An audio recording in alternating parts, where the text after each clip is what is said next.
Hey folks, before the video starts, please leave a like and subscribe to cheer me up. Make sure you are relaxed and enjoy today's stories.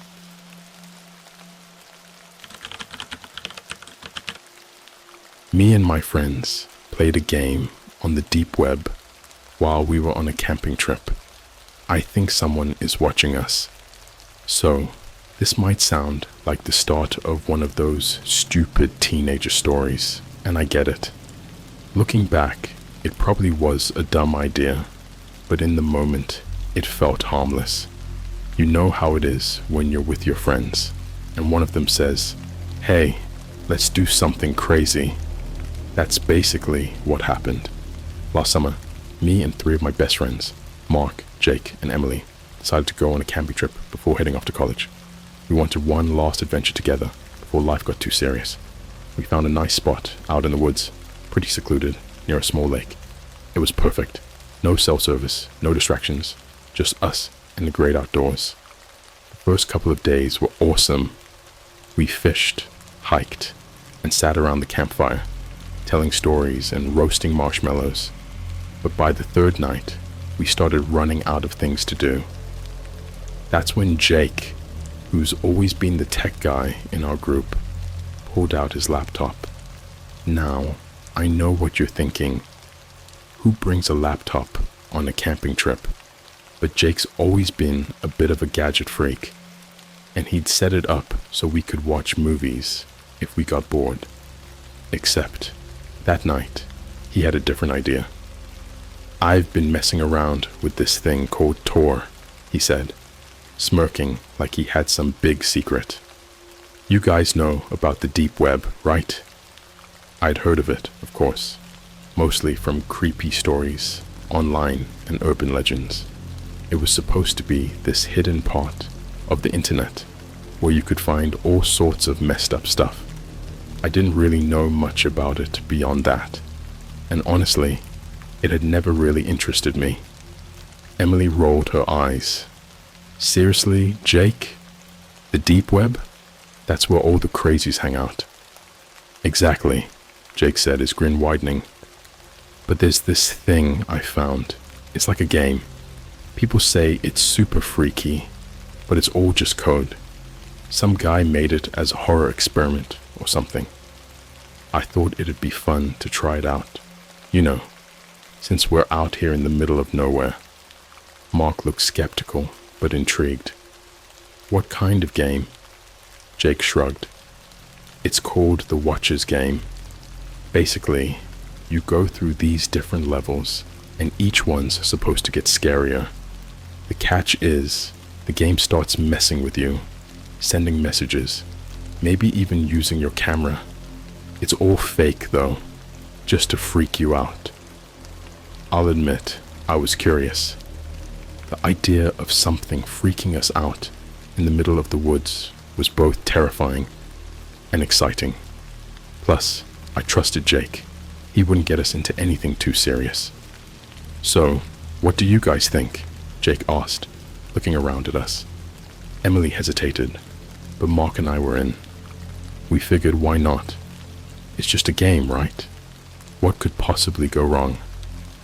We set up the laptop on the small foldable table we'd brought along, and Jake fired it up.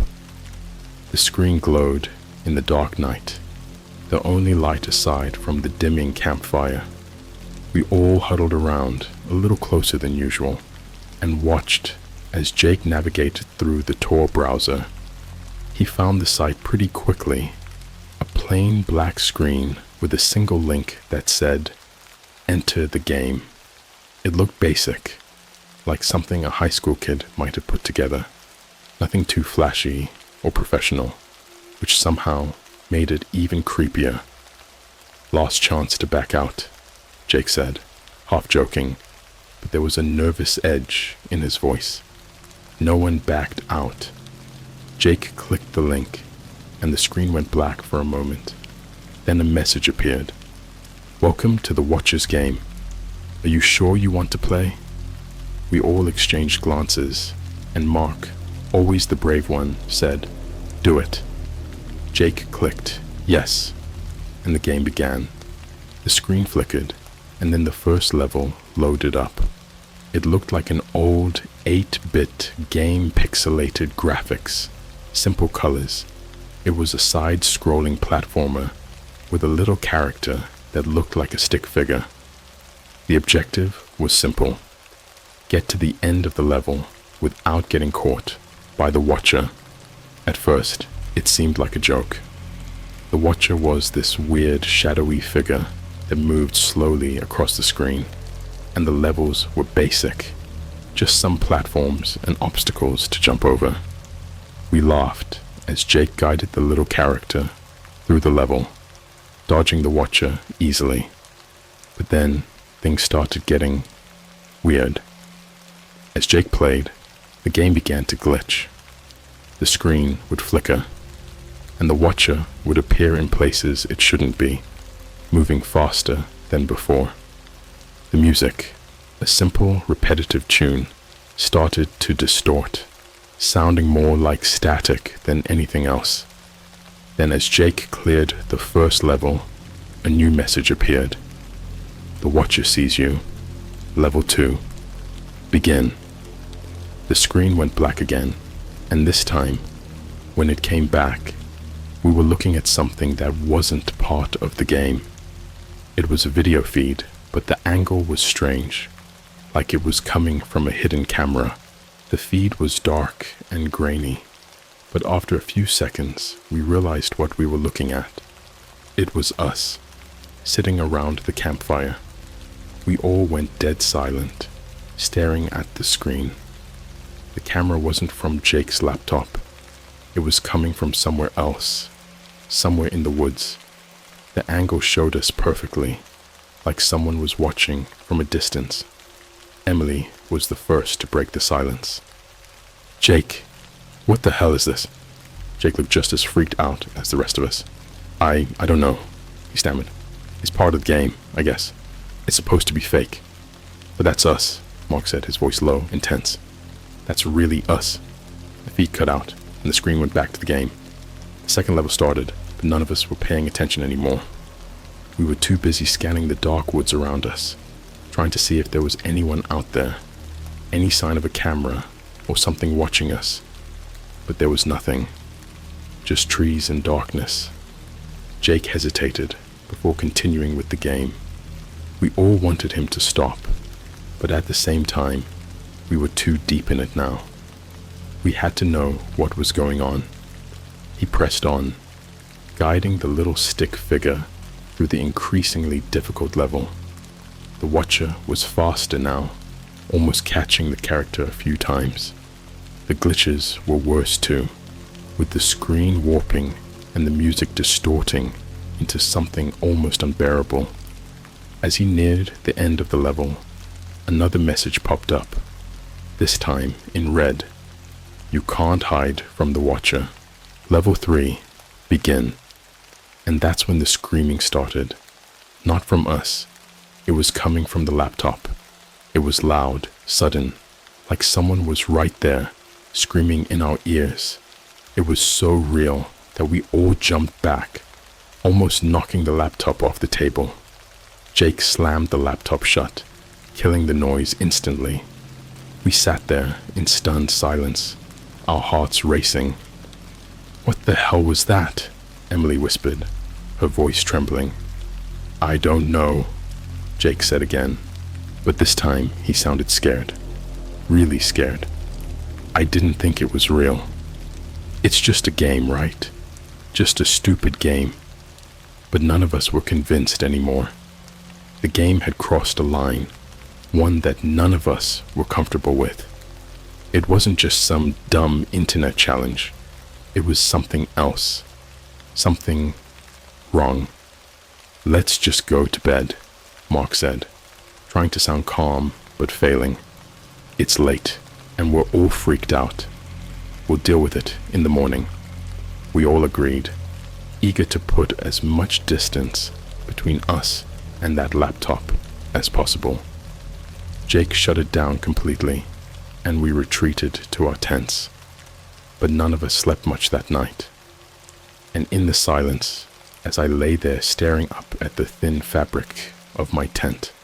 I couldn't shake the feeling that we weren't alone out there, that somewhere in those dark woods, something or someone was watching us. I didn't sleep at all that night. Every time I closed my eyes, I imagined the watcher from the game lurking just outside the tent, waiting for the moment to strike. The darkness seemed to press in from all sides, and every rustle of leaves or snap of a twig made my heart race. I knew it was just the woods, just the usual sounds of nature, but after what we'd seen, nothing felt normal anymore.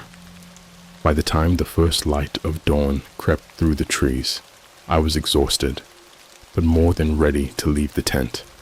I wasn't the only one. When I unzipped the flap and stepped out, I found Mark and Emily already up, sitting by the fire pit, which was now just a pile of cold ashes. They looked like I felt tired, on edge, and more than a little freaked out. "Morning," I mumbled, trying to sound casual, but my voice came out strained. "Yeah, if you can call it that," Mark replied, rubbing his eyes. "Didn't sleep a wink. Every little noise had me thinking. You know." Emily nodded silently, staring at the ground as if lost in thought. I could tell she was just as shaken as the rest of us, maybe even more so. She wasn't one to scare easily, but whatever happened last night had gotten under her skin. "Where's Jake?" I asked, noticing his absence. "He's still in his tent," Emily said quietly. "I heard him moving around though. I think he's just as freaked out as we are." I didn't blame him. Jake was the one who had brought us into this mess, but I knew he hadn't expected it to go this far. None of us had. Still, there was a part of me that was angry with him, even if I knew it wasn't entirely his fault. We sat there in silence for a while, each of us lost in our own thoughts, until Jake finally emerged from his tent. He looked worse than any of us. His eyes were bloodshot, and he had this haunted expression on his face, like he'd seen something he couldn't unsee. "Morning," he muttered, avoiding eye contact. "Morning," we all echoed, though it didn't feel like a greeting, more like a truce. Jake sat down next to us, and for a few minutes no one said anything. The quiet of the morning was unsettling, almost too peaceful after the terror of the night before. The woods around us felt different somehow, less welcoming, like they were hiding secrets we weren't meant to know.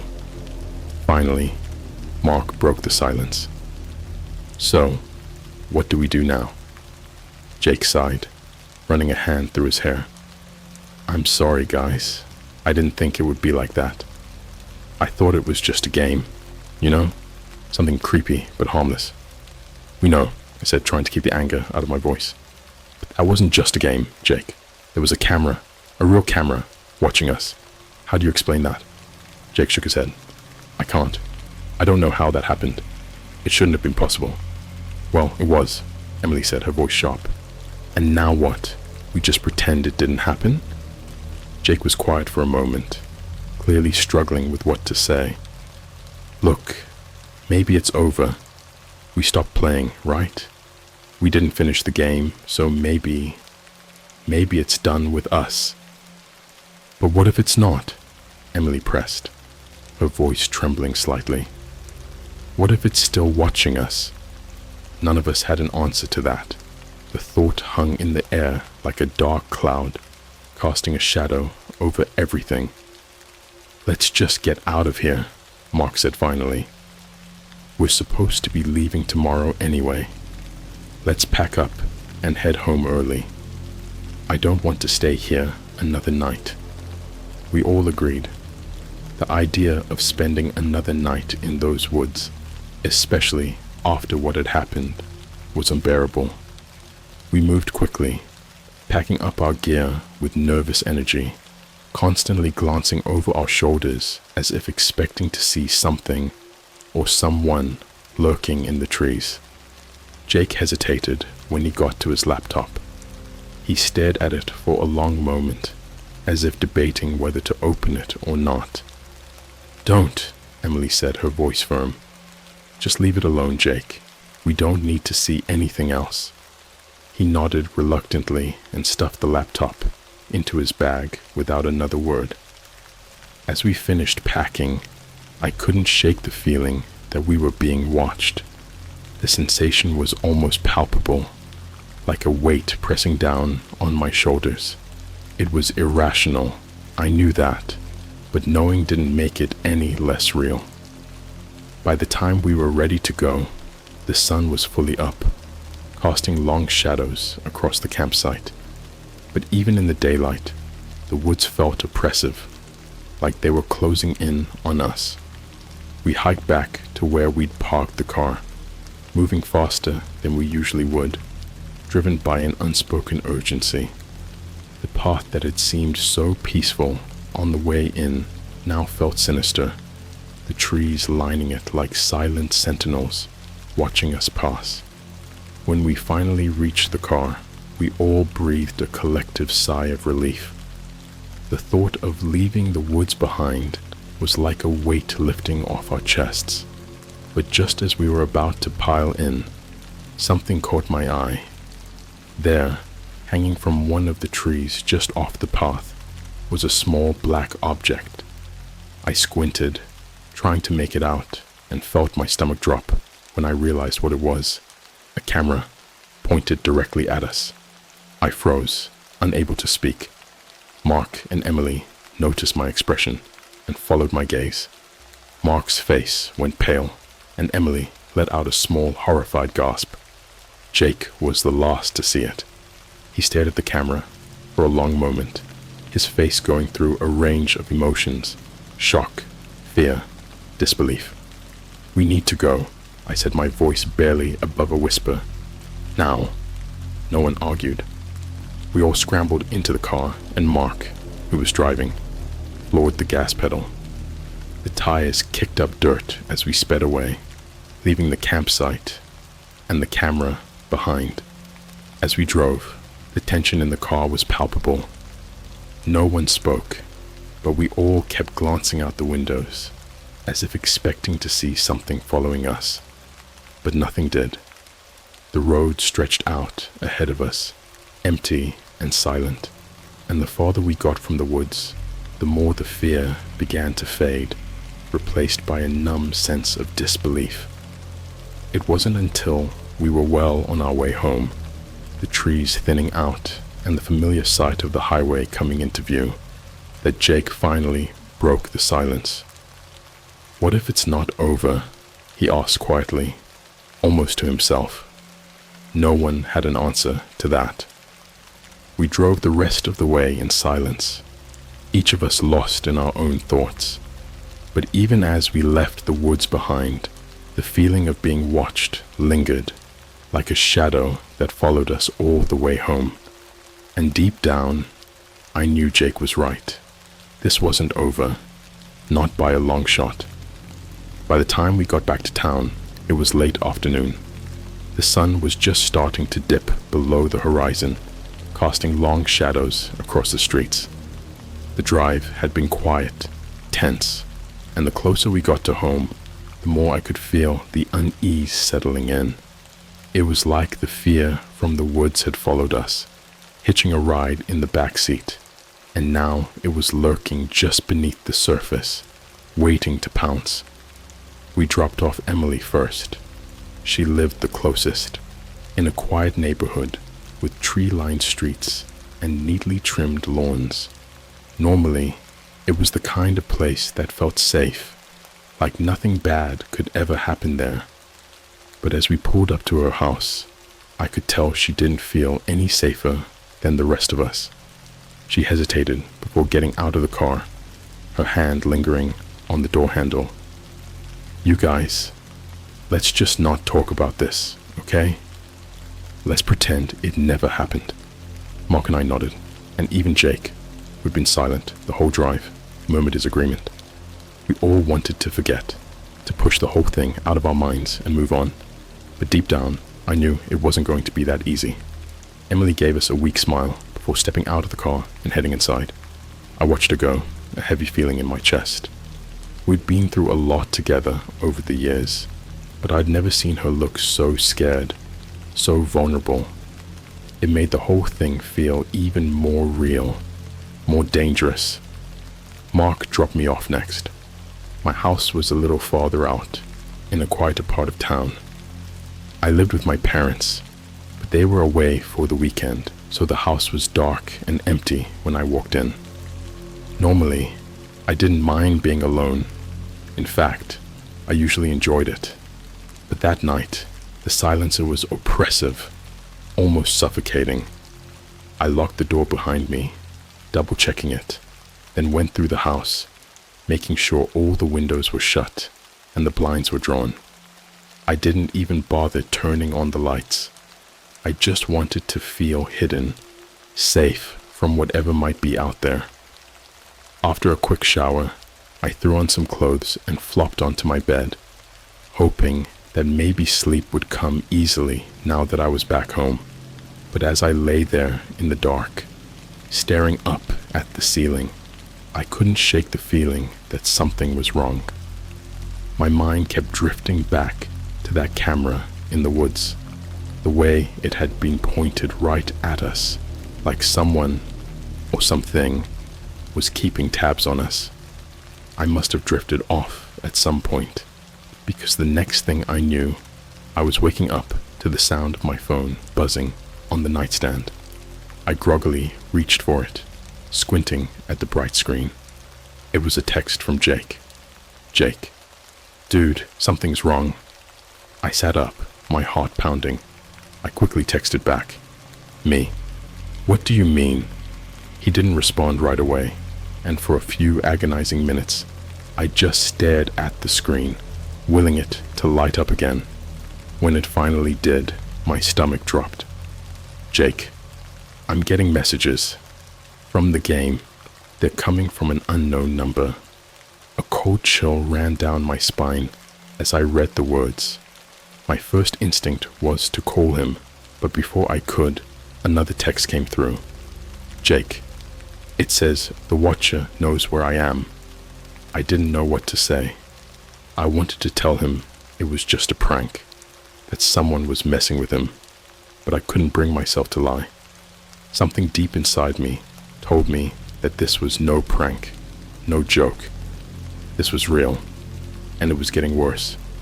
Me, don't respond to it. Just block the number and turn off your phone.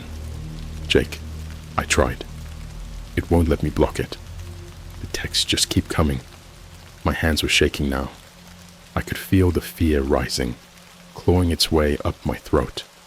I wanted to do something, anything, but I felt completely powerless. Me, come over. We'll figure this out together. There was a long pause, and I started to worry that something had happened, that maybe Jake had already been caught in whatever twisted game this was. But then my phone buzzed again. Jake, I'm on my way. I jumped out of bed and threw on my shoes, not bothering to change out of my pajamas. I didn't want to be alone in that house any longer than I had to be. I grabbed my keys and rushed out the door, practically running to my car. The night air was cool, but it did nothing to calm the dread building in my chest. As I started the car and pulled out of the driveway, I noticed that my phone had buzzed again. Another text from Jake. Jake, it's saying I have to finish the game. I nearly slammed on the brakes. My mind raced, trying to make sense of it all. Finish the game? That meant going back, opening the laptop, and playing whatever hellish levels were left. The thought made my skin crawl. But I couldn't let Jake do it alone. I drove as fast as I could, my hands gripping the steering wheel so tightly my knuckles turned white. I kept glancing at my phone, half expecting another message, but nothing came. It was like the calm before the storm, and I hated it. When I pulled up to Jake's house, I saw his car in the driveway, but the house was dark. I hesitated for a moment, my instincts screaming at me to turn around, to get as far away from this nightmare as possible. But I couldn't abandon my friend. Not now. I got out of the car and hurried up to the front door. It was slightly ajar, which sent a fresh wave of panic through me. I pushed it open, stepping inside. "Jake?" I called out, my voice echoing through the empty house. No response. I moved through the darkened hallway, my heart pounding in my ears. I could feel the tension in the air, thick and suffocating, like something was waiting for me just around the corner. "Jake?" I called again, but still there was nothing. Then I heard it, the faint sound of static coming from the direction of Jake's room. I swallowed hard and forced myself to move forward, each step feeling like it took an eternity. The closer I got, the louder the static became, until it was a low, droning hum that made my skin crawl. I reached Jake's door and pushed it open, my breath catching in my throat. There, in the middle of the room, was Jake. He was sitting on the floor, his laptop open in front of him, the screen glowing with that familiar, unsettling light. His face was pale, eyes wide with fear, and his hands were trembling as they hovered over the keyboard. "Jake, what are you doing?" I whispered, my voice barely audible over the static. He didn't look up, didn't even acknowledge my presence. He just kept staring at the screen, his fingers moving as if on autopilot. I stepped closer, trying to see what he was looking at, but the screen was just a blur of pixels, glitching and distorting like something out of a nightmare. "I have to finish it," Jake said, his voice flat, emotionless. "I have to finish the game." "No, you don't," I said, my voice rising in panic. "Jake, stop. We can figure this out. We'll find a way out of this." But he wasn't listening. His fingers were typing now, moving faster than I'd ever seen, almost as if they were being controlled by someone or something else. And then suddenly, the static cut out, replaced by a voice. A deep, distorted voice that seemed to echo from the depths of the laptop itself. "The Watcher sees you. Finish the game, or you'll never be free." The voice sent a chill down my spine, freezing me in place. Jake's eyes locked onto mine, and in that moment, I saw something in them that terrified me more than anything else. Resignation. Without thinking, I lunged forward, grabbing the laptop and slamming it shut. The voice cut off abruptly, and Jake let out a gasp, like he'd just been released from a trance. "Jake, we need to get out of here," I said, my voice trembling. "We need to leave now." He looked at me, dazed, as if waking up from a bad dream. But then his phone buzzed, and the color drained from his face. He pulled it out, his hands shaking, and showed me the screen. Another text. This time it was an image. It was a picture of me, standing right outside his door. My blood ran cold when I saw the image on Jake's phone. It was unmistakably me, captured from the perspective of someone standing just behind me, the darkness of the hallway swallowing everything but my silhouette. The thought that someone or something was right there, close enough to touch me, sent a jolt of terror through my entire body. I spun around, expecting to see a shadowy figure looming in the doorway, but the hallway was empty, silent, except for the rapid pounding of my heart. I strained my ears, listening for any sound that might betray a presence, a creak of the floorboards, a breath, anything. But there was nothing. Jake stood up shakily, clutching his phone like it was the only thing tethering him to reality. What do we do?" His voice was barely a whisper, and I could see the panic in his eyes, the same panic that was threatening to overwhelm me. "We leave," I said, my voice firmer than I felt. "We get out of here, and we don't look back." He nodded, but before either of us could move, his phone buzzed again. We both flinched, and Jake hesitated before looking at the screen. I could tell he didn't want to, but something compelled him to check. His face paled even more, and when he turned the phone toward me, I felt like the ground had dropped out from under me. The text was simple, just 2 words: "Too late." And then the lights went out. We were plunged into total darkness, the kind that smothers you, makes you forget there's a world outside it. I heard Jake gasp, and I reached out blindly, fumbling for his arm. When my hand connected with his, I held on tight, as if letting go would mean being swallowed by the blackness. "Jake," I whispered, my voice trembling. "We need to move. We need to get out of here." I can't see anything," he stammered.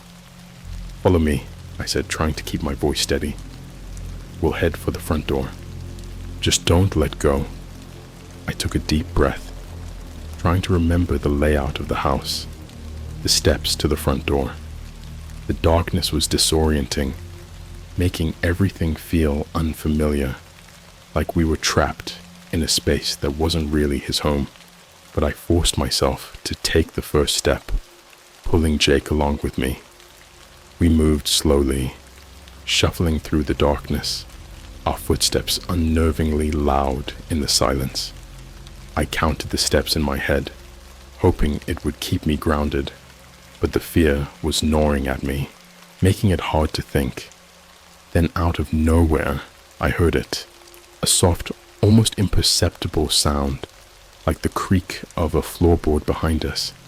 I froze, every muscle in my body tensing. Jake must have heard it too, because he squeezed my hand so tightly it hurt. "Did you hear that?" he whispered, his breath hot and panicked against my ear. I nodded, though I knew he couldn't see me. "We need to move faster," I said, trying to sound calm, even though I could feel the terror clawing at my insides. "We're almost there." But as we took another step, the sound came again, closer this time, the unmistakable sound of footsteps, slow and deliberate, as if whatever was behind us was in no rush. I wanted to run, but my legs felt like they were made of lead, and the darkness was so thick that I was terrified of tripping, of falling and being caught. So we kept moving, step by agonizing step, the footsteps behind us growing louder, more insistent. Finally, after what felt like an eternity, my hand brushed against something solid, the wall near the front door. Relief washed over me, but it was quickly drowned out by the sheer panic that followed. I fumbled for the doorknob, my fingers slipping in my haste, but I managed to grab hold of it and twist. The door didn't budge. I tried again, harder this time, but it was like the door was stuck, or locked, or something.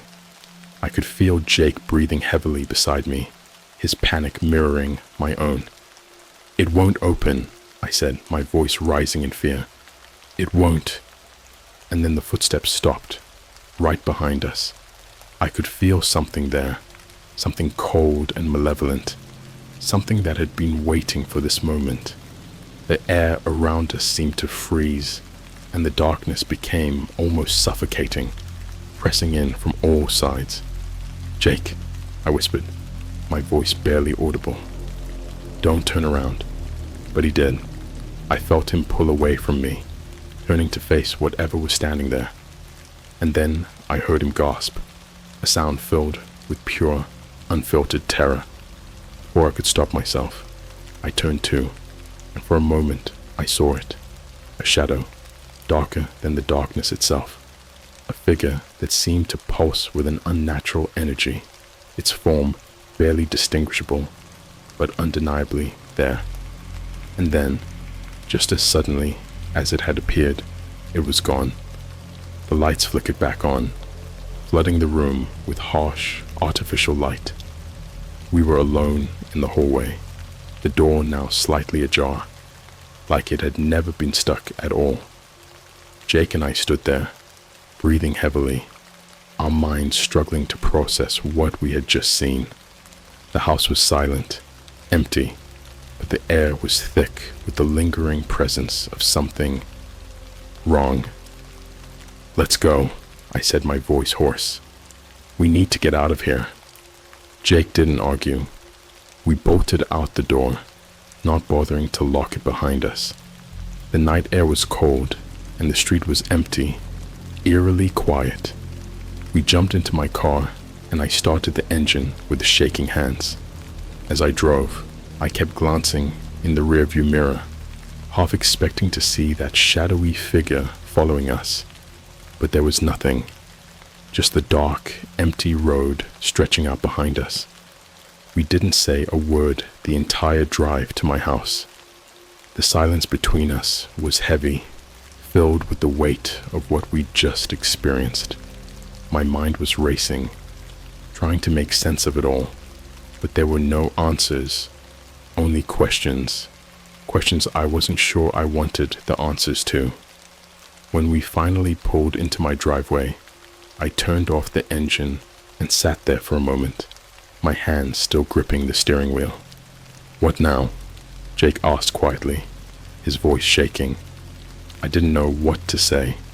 Every instinct I had told me to keep running, to never stop, but I knew that wouldn't solve anything. Whatever this was, it wasn't going to let us go that easily. "We need help," I said finally, the words feeling heavy in my mouth. "We need to find someone who knows what this is, someone who can stop it." Jake nodded, though he looked as lost as I felt.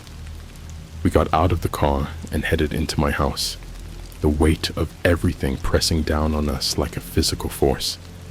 As I shut the door behind us, I couldn't shake the feeling that it wasn't just the two of us in that house, that whatever had been watching us, whatever had followed us from the woods, was still there, lurking just out of sight, and that it wasn't going to stop until we finished the game. When we stepped into my house, the silence felt oppressive, like the walls were closing in around us. I locked the door behind us, but it did nothing to ease the tension gnawing at the edges of my sanity. The house should have felt like a refuge, a place where we could finally catch our breath, but instead, it felt like a trap, like we had just walked into the final stage of a game we couldn't win. Jake sat down heavily on the couch, his face pale, eyes wide with lingering fear. I could tell he was barely holding it together, and truth be told, I wasn't doing much better. The events of the night had shaken me to my core, and the realization that whatever this was, it wasn't just going to go away, was sinking in fast. "What do we do?" Jake asked, his voice small, almost childlike. I didn't have an answer. My mind was racing, flipping through every possible option, but each one seemed more hopeless than the last. I knew we couldn't keep running. Whatever was after us would follow, but facing it, the thought alone was enough to make me want to crawl out of my own skin. Then, as if on cue, Jake's phone buzzed again. The sound was like a knife slicing through the thick tension in the room. We both flinched, but neither of us moved to pick it up. It buzzed again, more insistent this time, until Jake, with shaking hands, finally reached for it. His face went blank as he read the message, his lips moving silently as if trying to process what he was seeing. Then without a word, he turned the screen toward me. The message was short, just 3 words, but they hit me like a punch to the gut. "It's your turn." Before I could react, my own phone buzzed in my pocket. I pulled it out with trembling hands, my heart racing as I unlocked the screen. The message was the same, identical to the one Jake had received, and it was accompanied by a link. a link to the game. I stared at it, feeling a cold dread settle in the pit of my stomach. The game hadn't been finished, and now it was demanding that I play my part. I knew what that meant. The game wasn't just a game. It was a trap, and once you were in, there was no getting out until it decided you were done. "We have to do it," Jake said, his voice hollow. "We have to finish the game." I wanted to argue, to say there had to be another way, but the look in his eyes told me he was right. The game had us, and it wasn't going to let go until we played by its rules. And the truth was, I was terrified of what would happen if we didn't. I nodded slowly, my throat tight with fear. Let's get it over with. We both knew what that meant. We had to go back to the place where it all started. We had to return to the woods. The drive back was surreal, the streets empty and dark, the world outside feeling like it was a million miles away. Neither of us spoke. There was nothing left to say. We were trapped, and the only way out was through. When we arrived at the edge of the woods, the memories of the last time we were there came flooding back. The air was thick with the scent of damp earth and pine, but beneath it, there was something else. Something rotten, like the forest itself, was decaying from within. We parked the car and got out, the silence around us so complete, it was almost deafening. The trees loomed above us, their branches twisting in the darkness like skeletal hands reaching for the sky. Jake pulled out his laptop, the faint glow of the screen casting eerie shadows on his face. I stood next to him, my breath coming in shallow gasps as he booted it up. The game was waiting for us, the same simple interface that had seemed so harmless just a few nights ago. "Are you ready?" Jake asked, his voice barely above a whisper. I wasn't, but I nodded anyway. He clicked the link, and the screen went black for a moment before the game loaded. The familiar pixelated graphics appeared, but this time, there was no title screen, no welcome message. We were thrown directly into the final level. The screen showed a crude map of the woods, the same woods we were standing in now. The pixelated figure that represented the player was placed at the edge of the map, and as Jake moved the character forward, the map expanded, revealing more of the forest. My phone buzzed in my pocket, and when I pulled it out, I saw that it had turned into a tracker, showing our exact location in real time, mirroring the game. The realization hit me hard. The game wasn't just playing out on the screen. It was playing out in real life. We started walking, following the path laid out by the game. The air was thick with tension, every rustle of leaves or snap of a twig sending jolts of fear through me. The map on the screen led us deeper into the woods, the trees growing denser, the path narrowing until we were almost completely enveloped by darkness. The game was relentless, guiding us with the same cold precision it had shown from the beginning.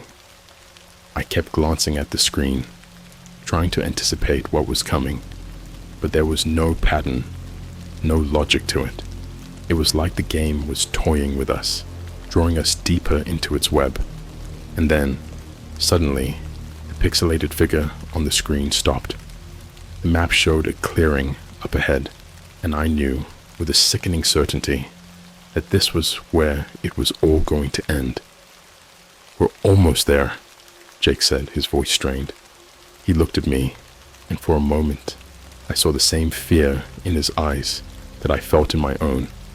We stepped into the clearing, the trees parting to reveal a small open space. The air here was different, colder, and there was a sense of wrongness that made my skin crawl. In the center of the clearing was an old, decrepit cabin, the wood rotting and covered in moss.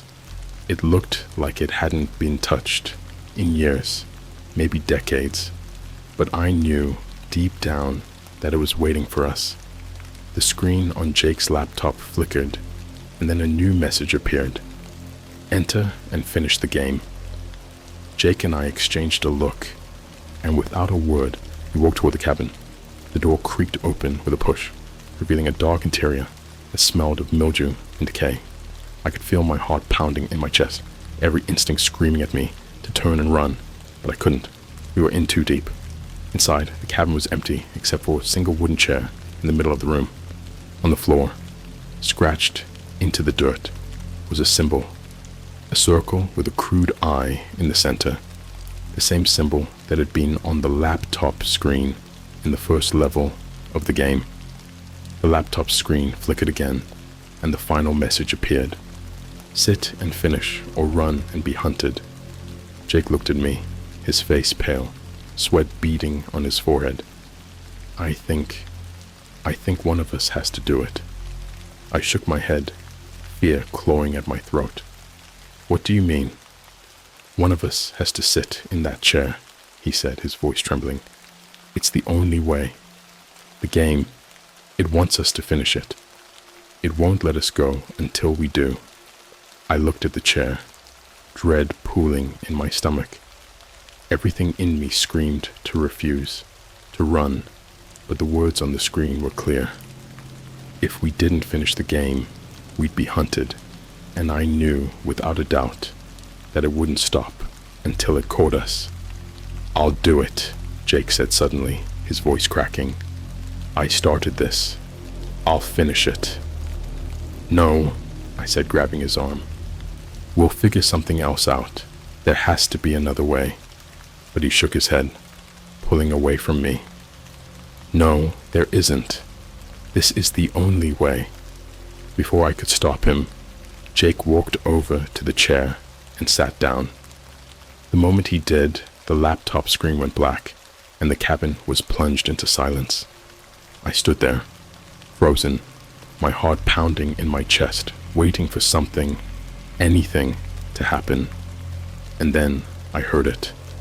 A low, rumbling sound, like the earth itself was growling.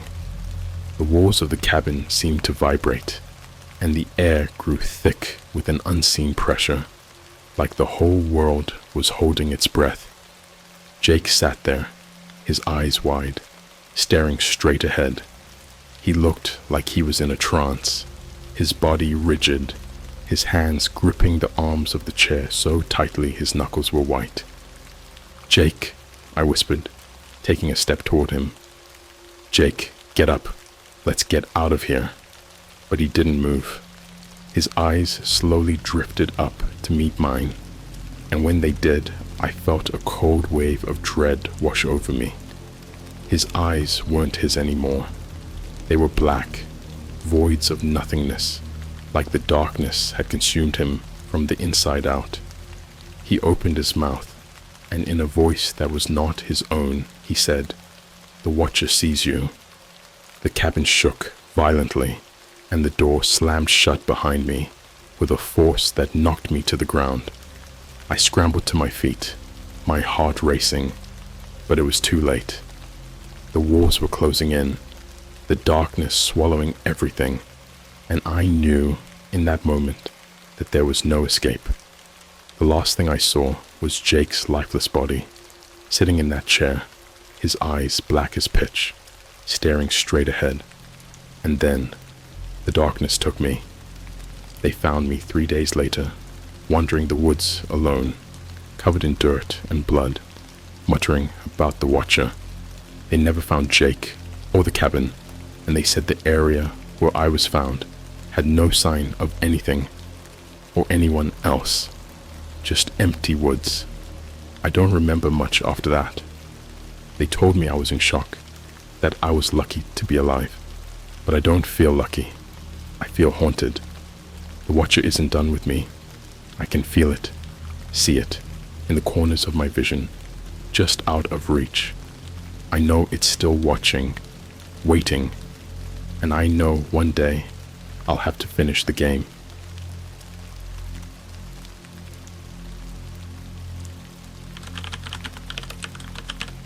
I found my dead parents on a live stream on the deep web.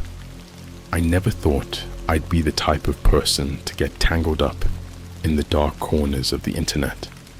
I was always the cautious type, paranoid even. But when you're bored out of your mind and life feels like it's going nowhere, curiosity has a way of pulling you in, especially when it comes to things you know you shouldn't be messing with. It all started about 3 months ago. I just moved back to my hometown after dropping out of college. The reasons for dropping out aren't important, just a mix of personal stuff, a bit of mental burnout, and a growing feeling that I was just spinning my wheels. My parents had died a few years back in a car accident, so I inherited their house. It was kind of eerie being back in that empty place, but it was better than being broke and jobless in some dingy apartment in the city. Anyway, I was stuck in that house, living off savings and whatever odd jobs I could pick up online. Most of my days blurred together. Wake up, browse the internet, maybe take a walk if I felt like being productive, then fall asleep in the same bed I'd slept in since I was a kid. I wasn't depressed exactly, just numb. That's when I started hearing about the deep web. I'd seen the usual warnings on Reddit. You know the ones. Don't go there. It's dangerous. It's full of criminals. You might stumble upon something you can't unsee. But I didn't really believe all that. I figured it was mostly urban legends and horror stories, stuff to keep people away from places they didn't belong. But one night, I found myself on a forum that talked about all kinds of weird, obscure stuff.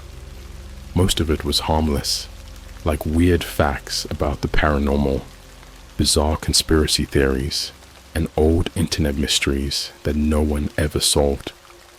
I'd been lurking there for a while, mostly for the entertainment, until I came across a thread titled "The Real Deep Web, What They Don't Tell You." It was the usual mix of posts. People claiming to have seen snuff films, human trafficking, all the things you hear about, but hope aren't true. I was about to close the tab when I saw a comment buried deep in the thread that caught my eye. It simply read, "Some things on the deep web are personal. I found my own nightmare there." Curiosity got the better of me. I clicked on the username that posted it, but the account was deleted. Classic, but something about that line got under my skin. What could someone possibly find on the deep web that would be so personal? I decided I'd try to find out. I'd never accessed the deep web before, but it wasn't hard to figure out how.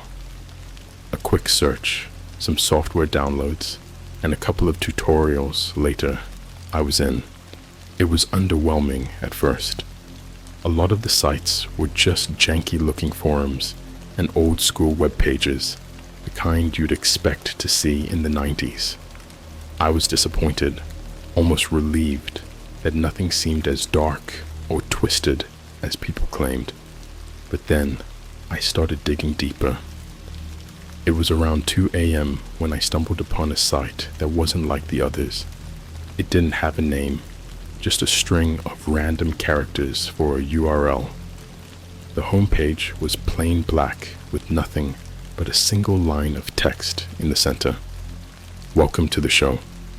I almost laughed at how cliché it was, but something about it made me pause. Maybe it was the quiet of the house at that hour, or the way the screen seemed darker than usual, but I felt this weird sense of dread. Like something was telling me to close the browser and forget about it, but I ignored it. I'd come this far, right? So I clicked on the text. The page that loaded was simple, almost too simple. It was just a video player, the kind you'd see on any streaming site, but there was no description, no title, nothing to indicate what it was. just a play button. Against my better judgment, I hit play. The screen went black for a moment, then flickered to life. The video quality was grainy, like it was filmed on an old VHS tape. The camera was shaky, panning across a dimly lit room. The walls were bare, and the floor was concrete. In the middle of the room were two figures, bound to chairs, their heads slumped forward. The camera zoomed in slowly, and my stomach dropped. Even through the pixelated mess, I could tell that the two figures were my parents. I froze, my heart pounding in my chest. This had to be some kind of sick joke, a coincidence, or a hallucination brought on by sleep deprivation. But the longer I stared, the more I knew that wasn't true. The clothes they were wearing, the way their hair was styled, the slight slump of my dad's shoulders, it was all too familiar. This couldn't be happening. They were dead. I was at the funeral. I saw the bodies. They couldn't be alive, much less on some twisted live stream on the deep web. I wanted to look away, but I couldn't. I was rooted to the spot, staring at the screen as the camera slowly circled them. Then the camera jerked violently, like the person holding it had been startled. It focused on something off-screen, and that's when I heard it. The sound that haunts me to this day. It was a low, raspy whisper, just loud enough to be picked up by the camera's mic. It said my name, and then the video cut to black. When the screen went black, I just sat there, staring at the reflection of my own terrified face in the monitor. My heart was hammering so hard in my chest I thought it might burst. I wanted to tell myself it was just some sick joke, maybe a video someone had doctored up to look like my parents. But deep down, I knew that wasn't true. I didn't sleep that night. How could I? I kept replaying the video in my head, trying to convince myself it was impossible. My parents were dead. I had seen their bodies, attended their funeral, and spent months trying to come to terms with their loss. But the more I tried to rationalize it, the less sense it made. That whisper at the end of the video, the way it said my name, it was like someone was taunting me, drawing me deeper into something I wasn't meant to find. The next morning, I forced myself to eat breakfast, but every bite tasted like ash. I couldn't shake the feeling that I was being watched, that someone or something was out there, waiting for me to make my next move. Every time I passed by a window, I felt compelled to look outside, scanning the empty street for anything out of place. But everything seemed normal, too normal. I couldn't go back to the deep web right away. Just the thought of that nameless sight made my skin crawl. But as the day dragged on, my curiosity began to gnaw at me again. I needed answers. I needed to know if that video was real, or if I was just losing my mind. When night fell, I locked all the doors and windows, turned off every light in the house, and sat down at my computer. My hands were trembling as I booted up the software and navigated back to the deep web. My heart skipped a beat when I saw the same URL in my history. It was still there. With a deep breath, I clicked on the link. The same black screen greeted me with the same simple text. Welcome to the show. I hesitated for a long moment before clicking on it again. I was half expecting the video to be gone, or for the site to have been taken down.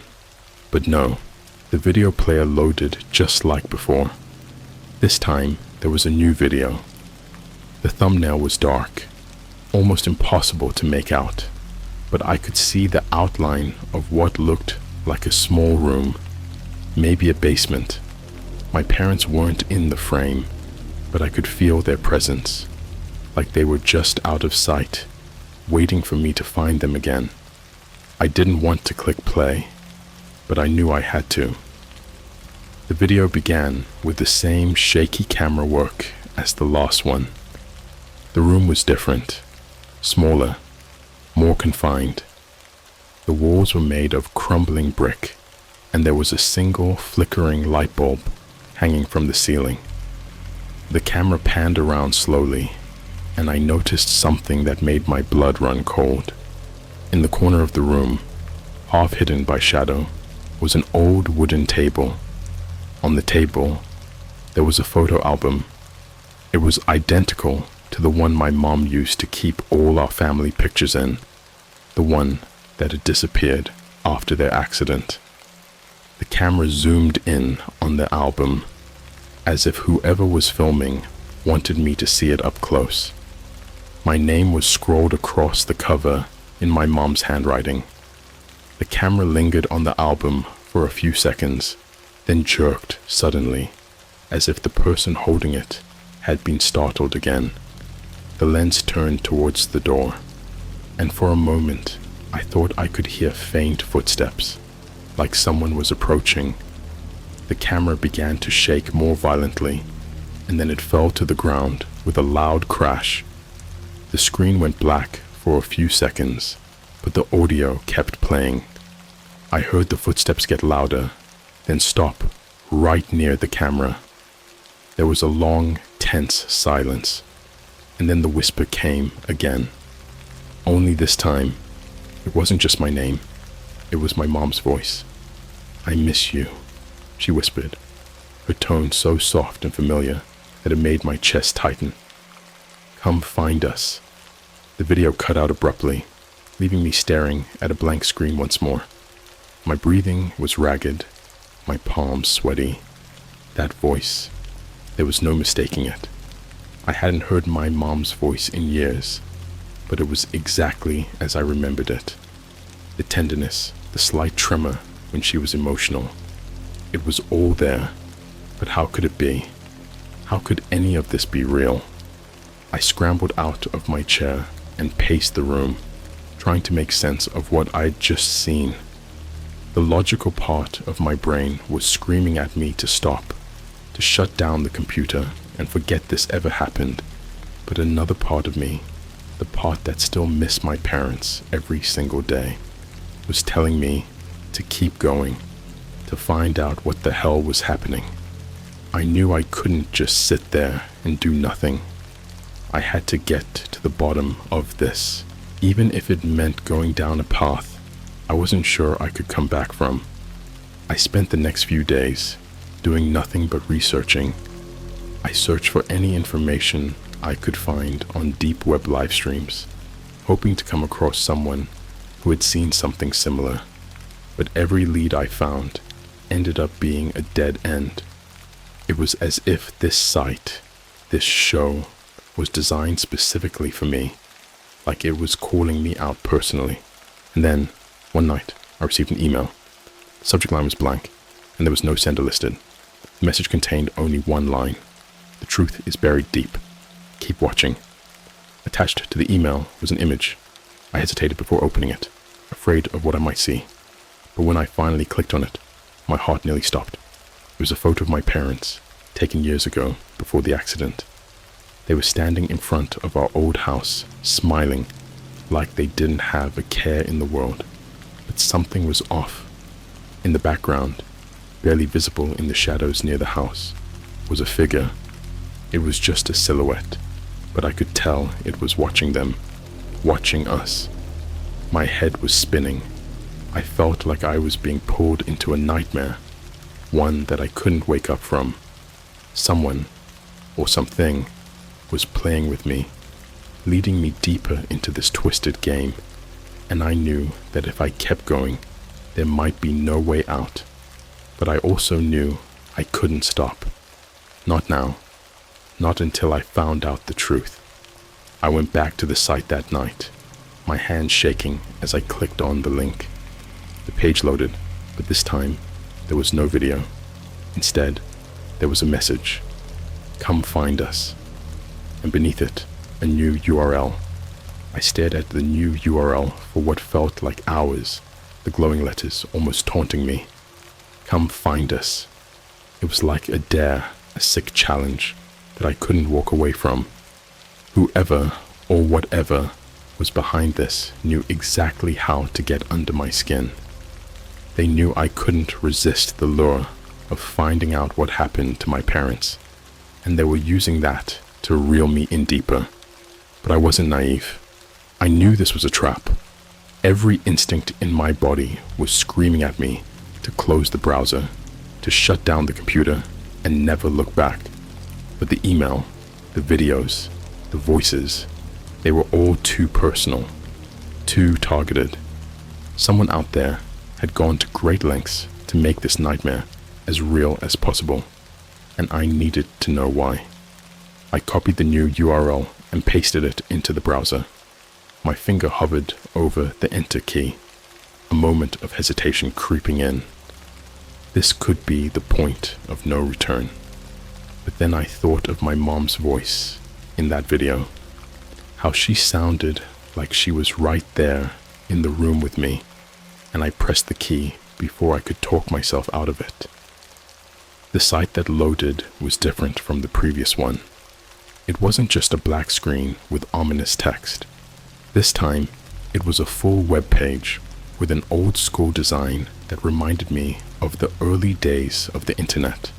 Crude graphics, a grainy background image, and text in a typewriter font that hurt to look at for too long.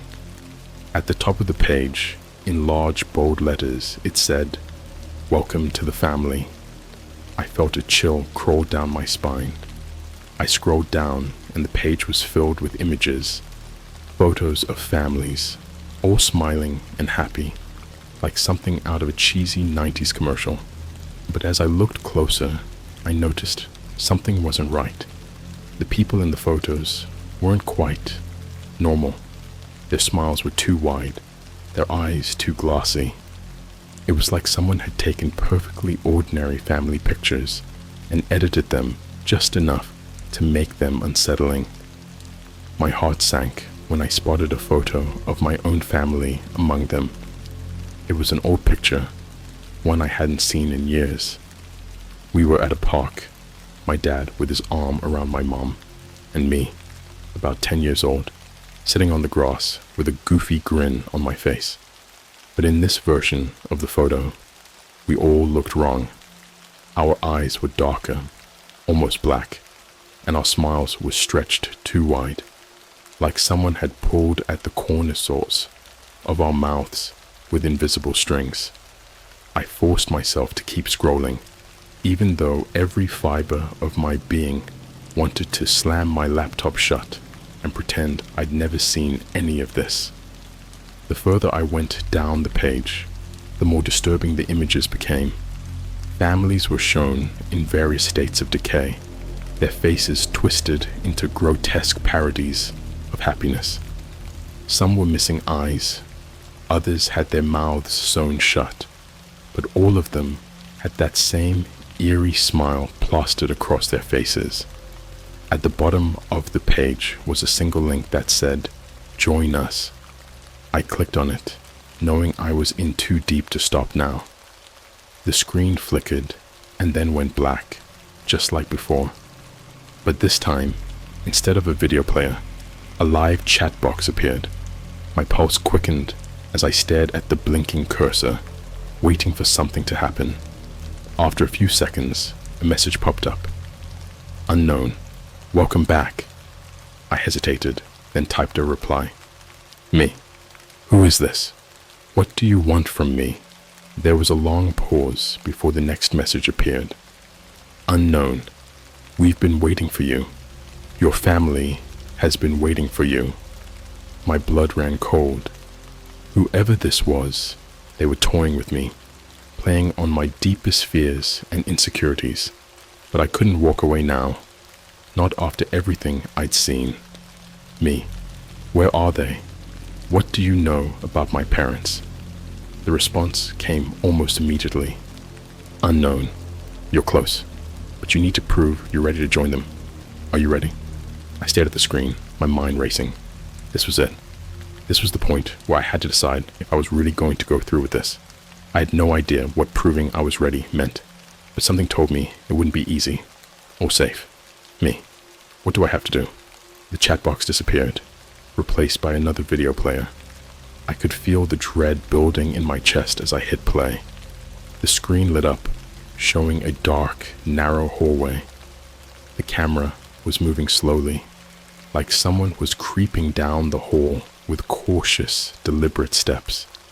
The only sound was the soft creak of floorboards underfoot and the faint hum of static from the video.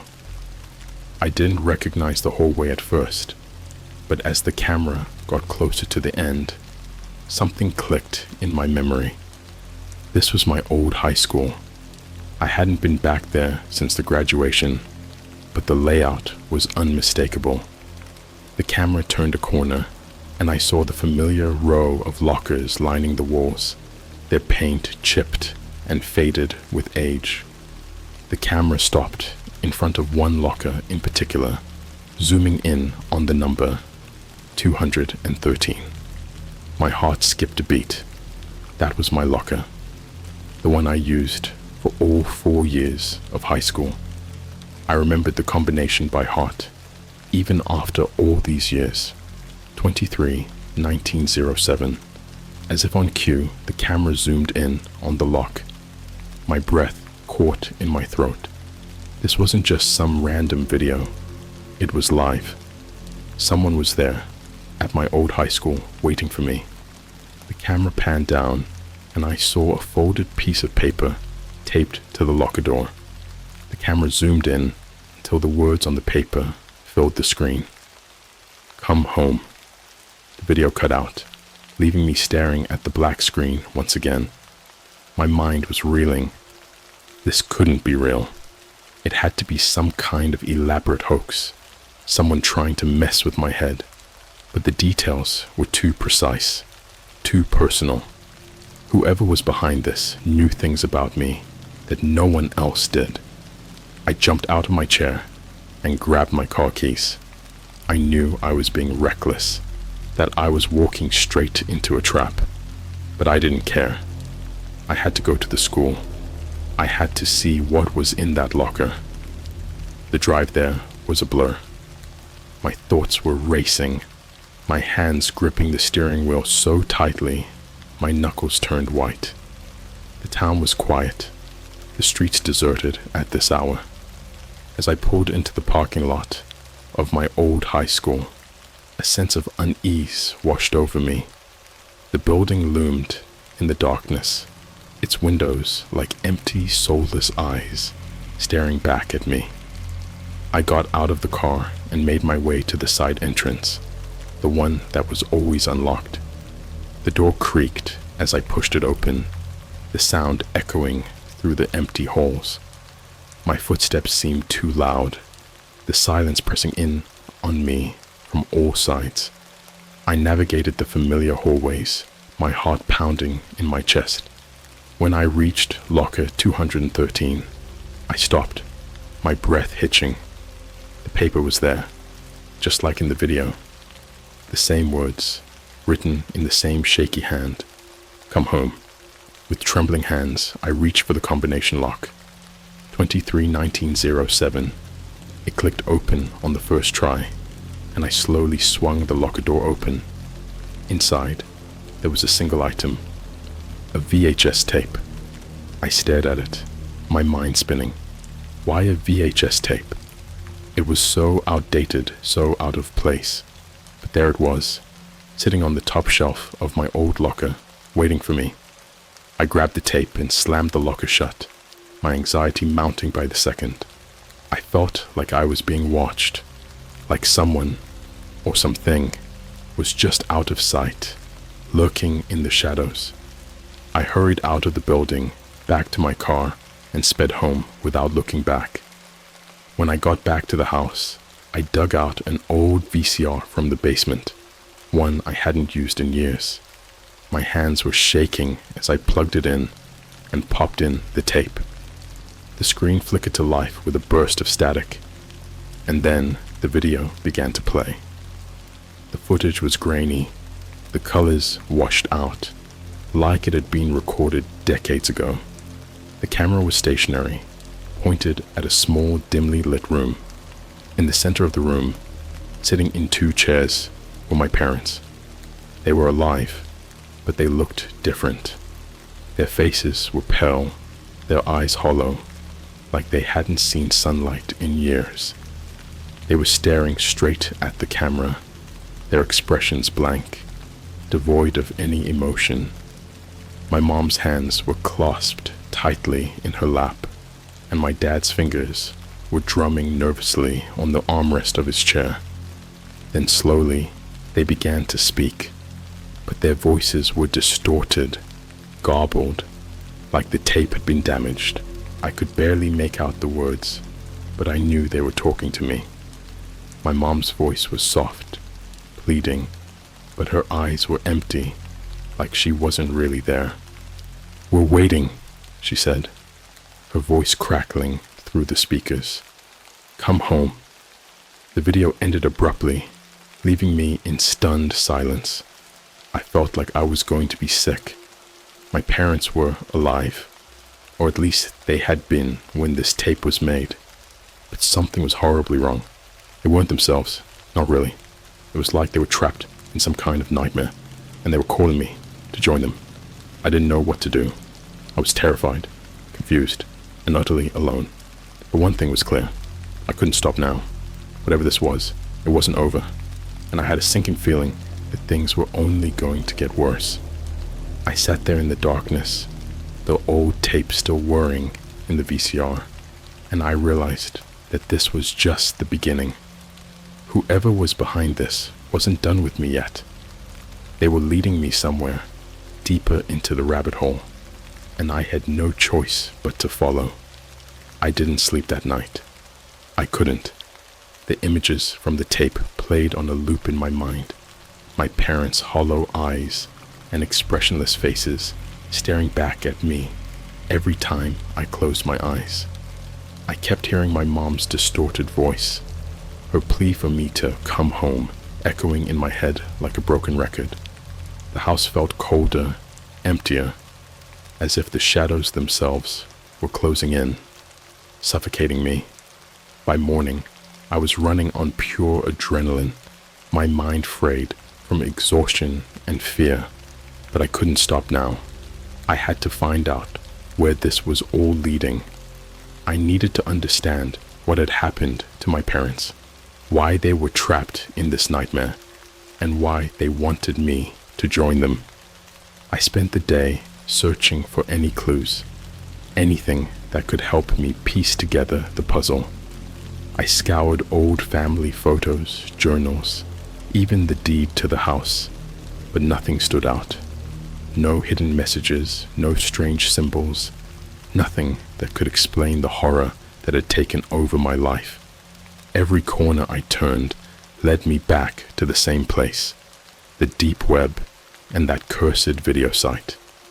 By the time night fell, I was a wreck, but I knew I had to go back. There was no other choice. Whoever was behind this had lured me in with breadcrumbs, and I had no option but to follow the trail. When I booted up my computer, my hands were trembling so badly I could barely type.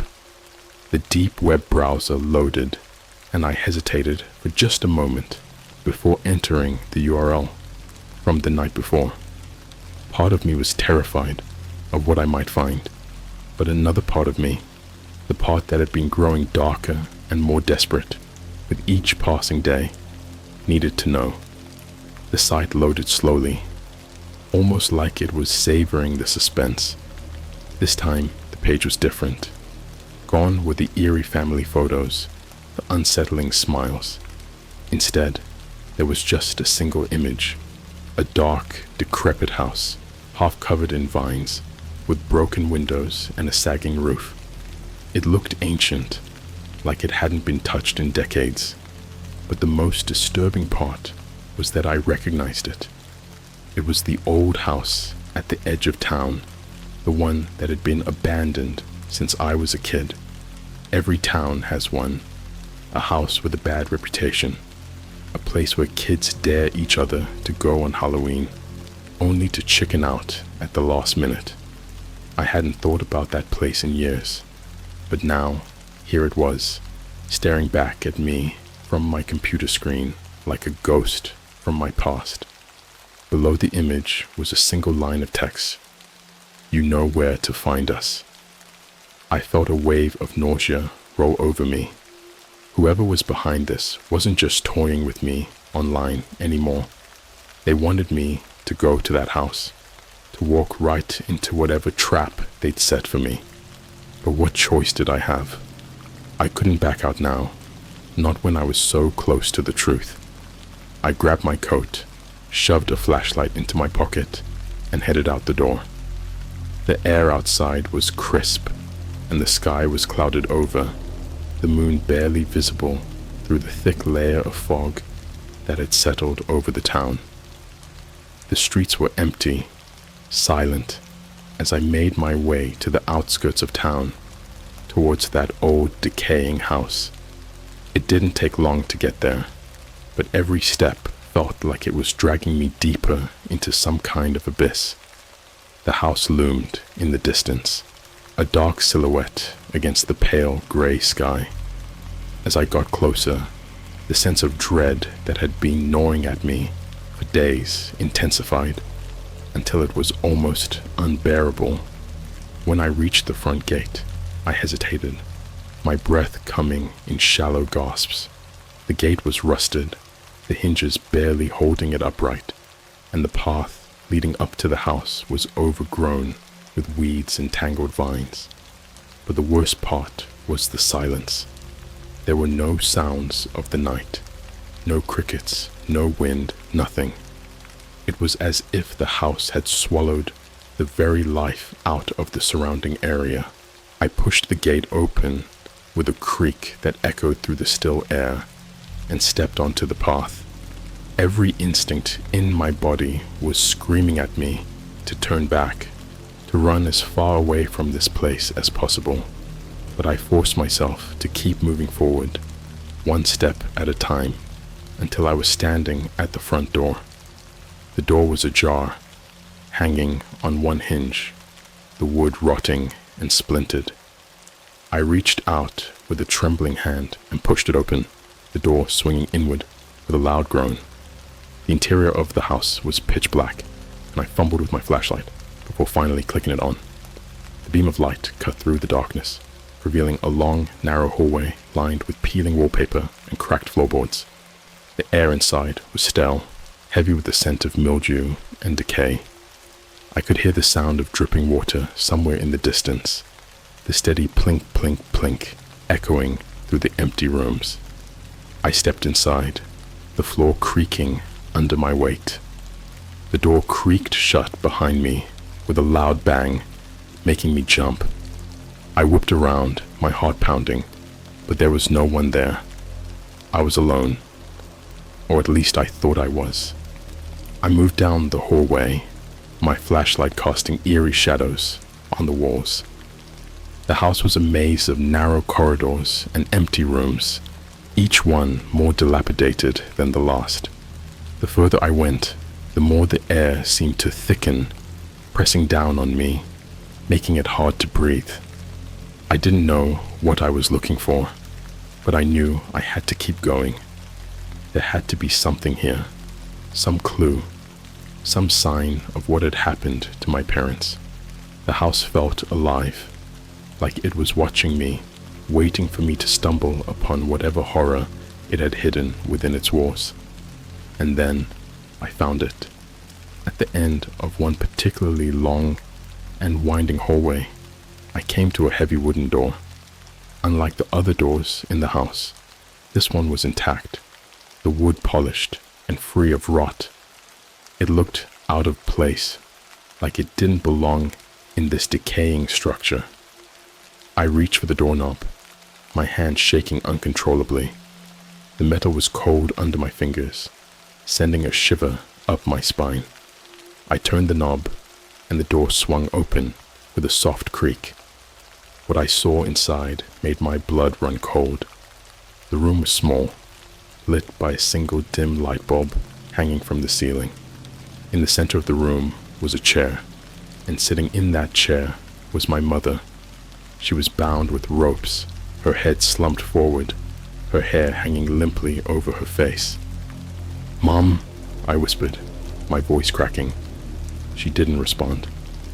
I took a step closer, my heart in my throat. As I approached, I noticed something that made my stomach turn. The skin on her hands was pale, almost translucent, with veins showing through like blue lines on a map. She looked wrung, like a wax figure that had been left out in the sun too long. I reached out to touch her, but before my hand could make contact, her head snapped up.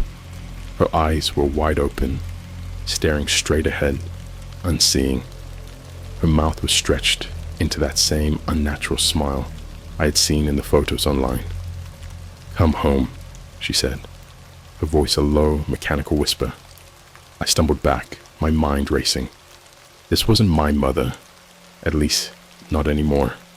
Something had taken her place, something that was using her to lure me in. Before I could react, the door behind me slammed shut, plunging the room into darkness. The light bulb flickered and went out, leaving me alone with whatever nightmare had taken over my mother's body. In the pitch black room, I heard a sound that made my blood turn to ice. It was the sound of footsteps, slow and deliberate, coming closer. I fumbled with the flashlight, but it slipped from my grasp, clattering to the floor. The footsteps stopped, and for a moment, there was nothing but silence. Then out of the darkness, I heard my father's voice, twisted and distorted like the others. "Come home, son. We're waiting for you." The door creaked open behind me, and I didn't wait to see what was on the other side. I bolted, running down the hallway, my breath coming in ragged gasps. I could hear the footsteps behind me, chasing me, getting closer with every step. I burst out of the front door and into the night, the cold air hitting me like a slap in the face. I didn't stop running until I was back in my car, the engine roaring to life as I sped away from that cursed house, my heart pounding in my ears. I didn't look back. I couldn't. All I could think about was the sound of their voices, the way they called out to me, pleading for me to come home. But I knew that wasn't my home, not anymore. And whatever was waiting for me, there wasn't my family. As I drove through the empty streets, the fog closing in around me, I realized that this wasn't over. Whoever was behind this wasn't done with me yet. They had my parents, or what was left of them, and they weren't going to stop until they had me too. But I wasn't going to let that happen. I wasn't going to let them win. I didn't go back home that night. The thought of being in that house, alone with whatever was out there, was too much to bear. Instead, I drove aimlessly, my hands gripping the steering wheel so tightly that my knuckles turned white. My mind was a storm of fear and confusion, the events of the night playing over and over in my head like a twisted loop I couldn't escape. I ended up at a diner on the edge of town, one of those 24-hour places that's always half empty, no matter the time of day. The neon sign flickered as I pulled into the parking lot, and I could see the few patrons inside, hunched over their cups of coffee, lost in their own thoughts. I didn't want to go in, didn't want to be around people, but I needed a place to think, to try and piece together what was happening. The waitress barely looked up as I slid into a booth in the corner. I ordered coffee, but I didn't touch it. My hands were shaking too badly. Instead, I stared out the window, watching the fog swirl around the streetlights, trying to make sense of the nightmare my life had become. Whoever or whatever was behind this had gone to extreme lengths to drag me into their twisted game. They'd used my parents, their voices, their faces, to lure me in, and it had worked. I'd fallen for it, played right into their hands. But why? What did they want from me? The more I thought about it, the more it felt like I was missing something, some crucial piece of the puzzle that would make everything click into place. But no matter how hard I tried, I couldn't figure it out. I was too deep in the maze, too close to see the full picture. That's when my phone buzzed on the table, breaking the silence. I stared at the screen, my heart pounding. There was a new message from an unknown number. Unknown. It's almost over. Come to the place where it all began. I stared at the words, a sinking feeling in my stomach. The place where it all began. I knew exactly where that was. It was the crash site, the spot where my parents had died. I didn't want to go. Every part of me was screaming to ignore the message, to drive as far away as I could and never look back. But I knew I couldn't do that. If I didn't face this, whatever it was, it would haunt me for the rest of my life. And I had to know. I had to understand what had happened to my parents, why they were taken from me in such a cruel, twisted way. I paid for the coffee I never drank and got back in the car. The drive to the crash site was short, but it felt like an eternity. The road was dark, the fog thickening as I got closer. I hadn't been there since the accident, since the night I lost everything. When I finally arrived, I parked on the side of the road and got out of the car. The air was cold and damp, and the only sound was the wind rustling through the trees. The spot where the car had gone off the road was marked by a simple wooden cross, half hidden by weeds and overgrown grass. I stared at it for a long time, memories flooding back, the phone call, the numbness, the crushing grief that had followed. I took a deep breath and stepped closer, my flashlight cutting through the darkness. I didn't know what I was expecting to find, but the site looked just as it had the last time I'd been there. Empty, silent, untouched by time. And then I heard it, a soft whisper, carried on the wind, just loud enough to be heard over the rustling leaves. It was my mother's voice again, calling out to me. Come home. I whipped around, my heart racing. There was nothing but darkness, the fog closing in around me like a shroud. But the whisper came again, closer this time. Come home. We're waiting. I shone the flashlight in every direction, trying to find the source of the voice. But there was nothing there. Just empty road and trees. I was about to turn back to the car when I noticed something at the edge of the woods, just beyond the crash site. A light. It was faint, almost imperceptible, but it was there, flickering in the distance. Without thinking, I started towards it, my feet crunching on the gravel as I crossed the road. The light grew brighter as I approached, and I could see that it was coming from an old weathered lantern hanging from the branch of a tree. Beneath the lantern, the ground had been disturbed. The earth was freshly turned, as if someone had recently dug there. My heart pounded as I realized what this meant. Someone had been here. Someone had been waiting for me. I knelt down and started digging with my hands, the dirt cold and wet under my fingers. I didn't know what I was looking for, but I knew I had to find it. The lantern swayed gently in the wind, casting eerie shadows across the ground as I worked. And then my hands hit something solid. I froze, my breath catching in my throat. Slowly, I brushed away the remaining dirt, revealing a small weathered box, barely bigger than a shoebox. It was old, the wood rotting in places, but the latch was still intact. I hesitated for a moment, then forced it open. Inside was a stack of VHS tapes, identical to the one I had found in my locker. But there was something else too. An envelope yellowed with age, with my name scrawled across the front in my mother's handwriting. With trembling hands, I opened the envelope and pulled out a single sheet of paper. The ink was faded, but the words were still legible. My dearest, we never meant for you to find this. If you're reading this, it means they've found you, just like they found us. I'm so sorry. We tried to protect you, to keep you safe, but it was never enough. They're always watching, always waiting, and now they want you too.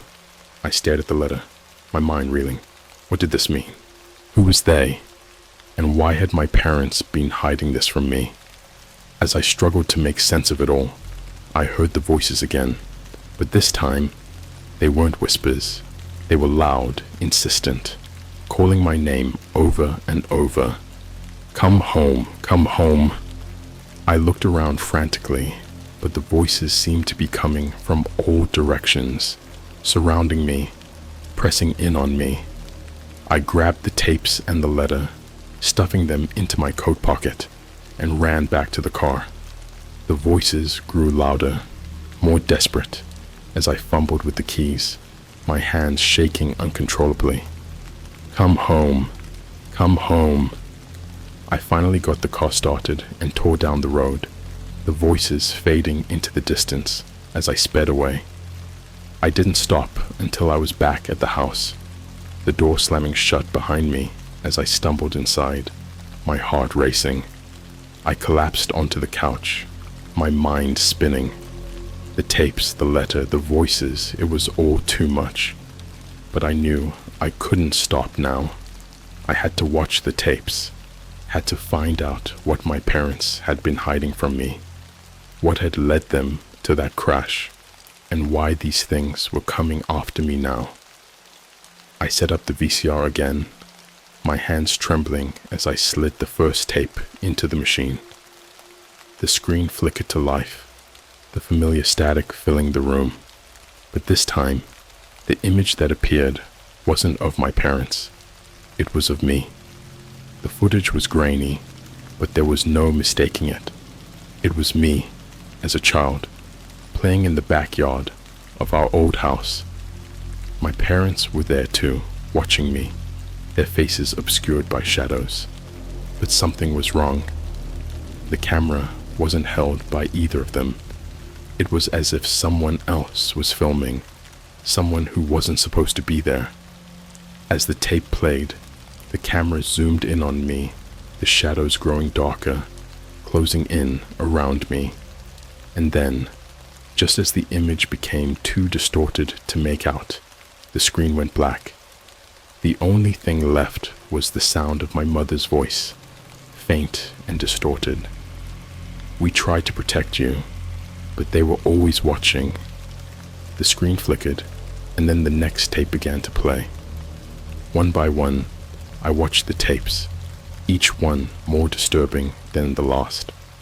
They showed me, my parents, our lives together, but always with that same eerie, distorted quality, as if something was lurking just out of frame, something that had been there all along, watching us, waiting for the right moment.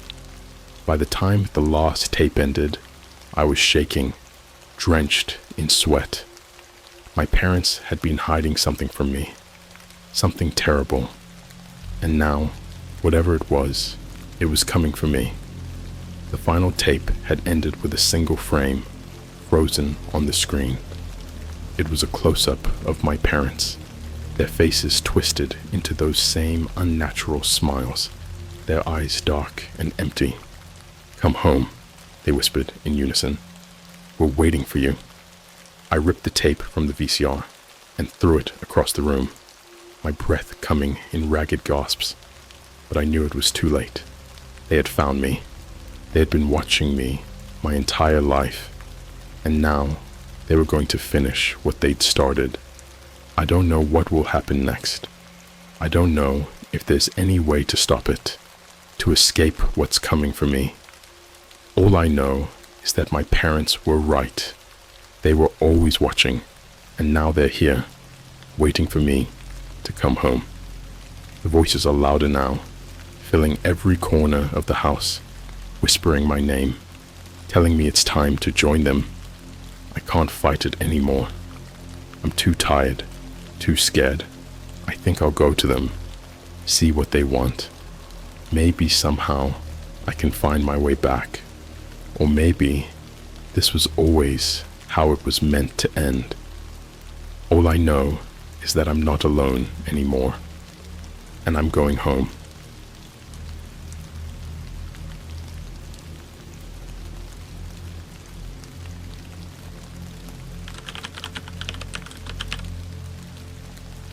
My dad is so rich, and no one knows about it. I found on the deep web why. I've always known my dad was rich, not like nice car and house rich, but the kind of rich where money didn't even seem real anymore. He didn't talk about it much, and honestly, it was never a huge deal in my family. We lived in a nice but not overly extravagant house in a quiet suburb. My mom stayed home, and Dad always went to work wearing the same plain suit, driving the same old car he had since I was a kid. He never bragged, never bought anything flashy, and never talked about what he did for work. I just assumed he was some kind of low-profile investor, or maybe even a consultant for some big corporations. It wasn't something I ever really thought about until recently. You see, my friends and I got curious one night. We were hanging out at my place, doing what we usually do, watching dumb videos on YouTube and scrolling through Reddit, when the topic of the deep web came up. Now, I'm not a complete idiot.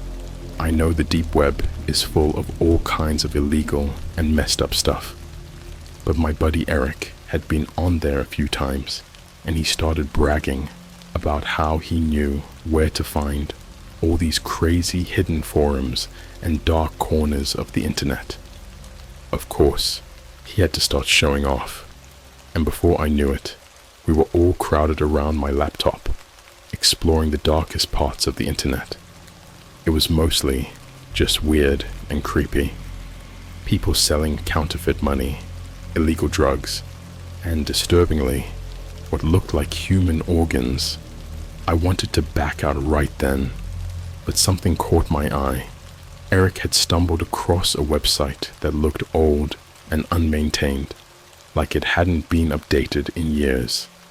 The title of the page was Veil of Shadows, and it had this eerie black background with white text that seemed to float on the screen. There was no clear navigation, just a bunch of random links that didn't make any sense. The whole thing felt off, like we were trespassing somewhere we shouldn't be. But one link stood out to me. It was labeled Whispers of the Wealthy.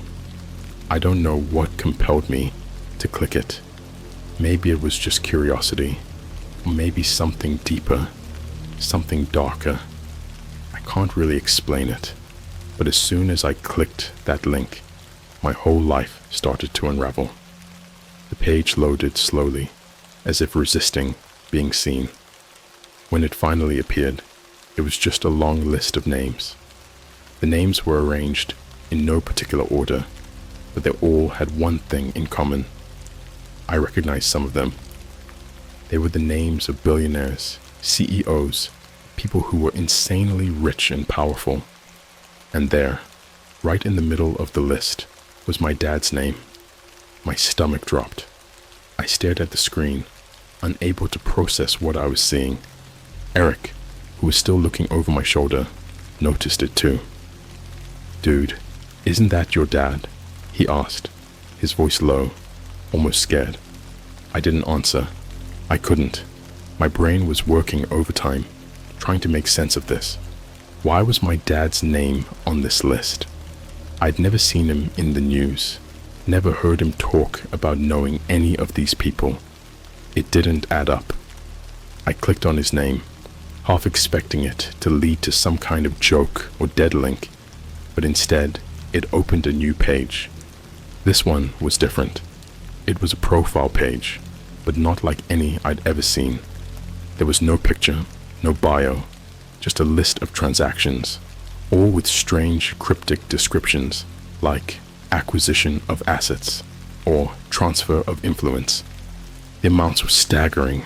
Millions, sometimes billions, of dollars moving in and out of accounts, all tied to my dad's name. I felt sick. This wasn't just wealth.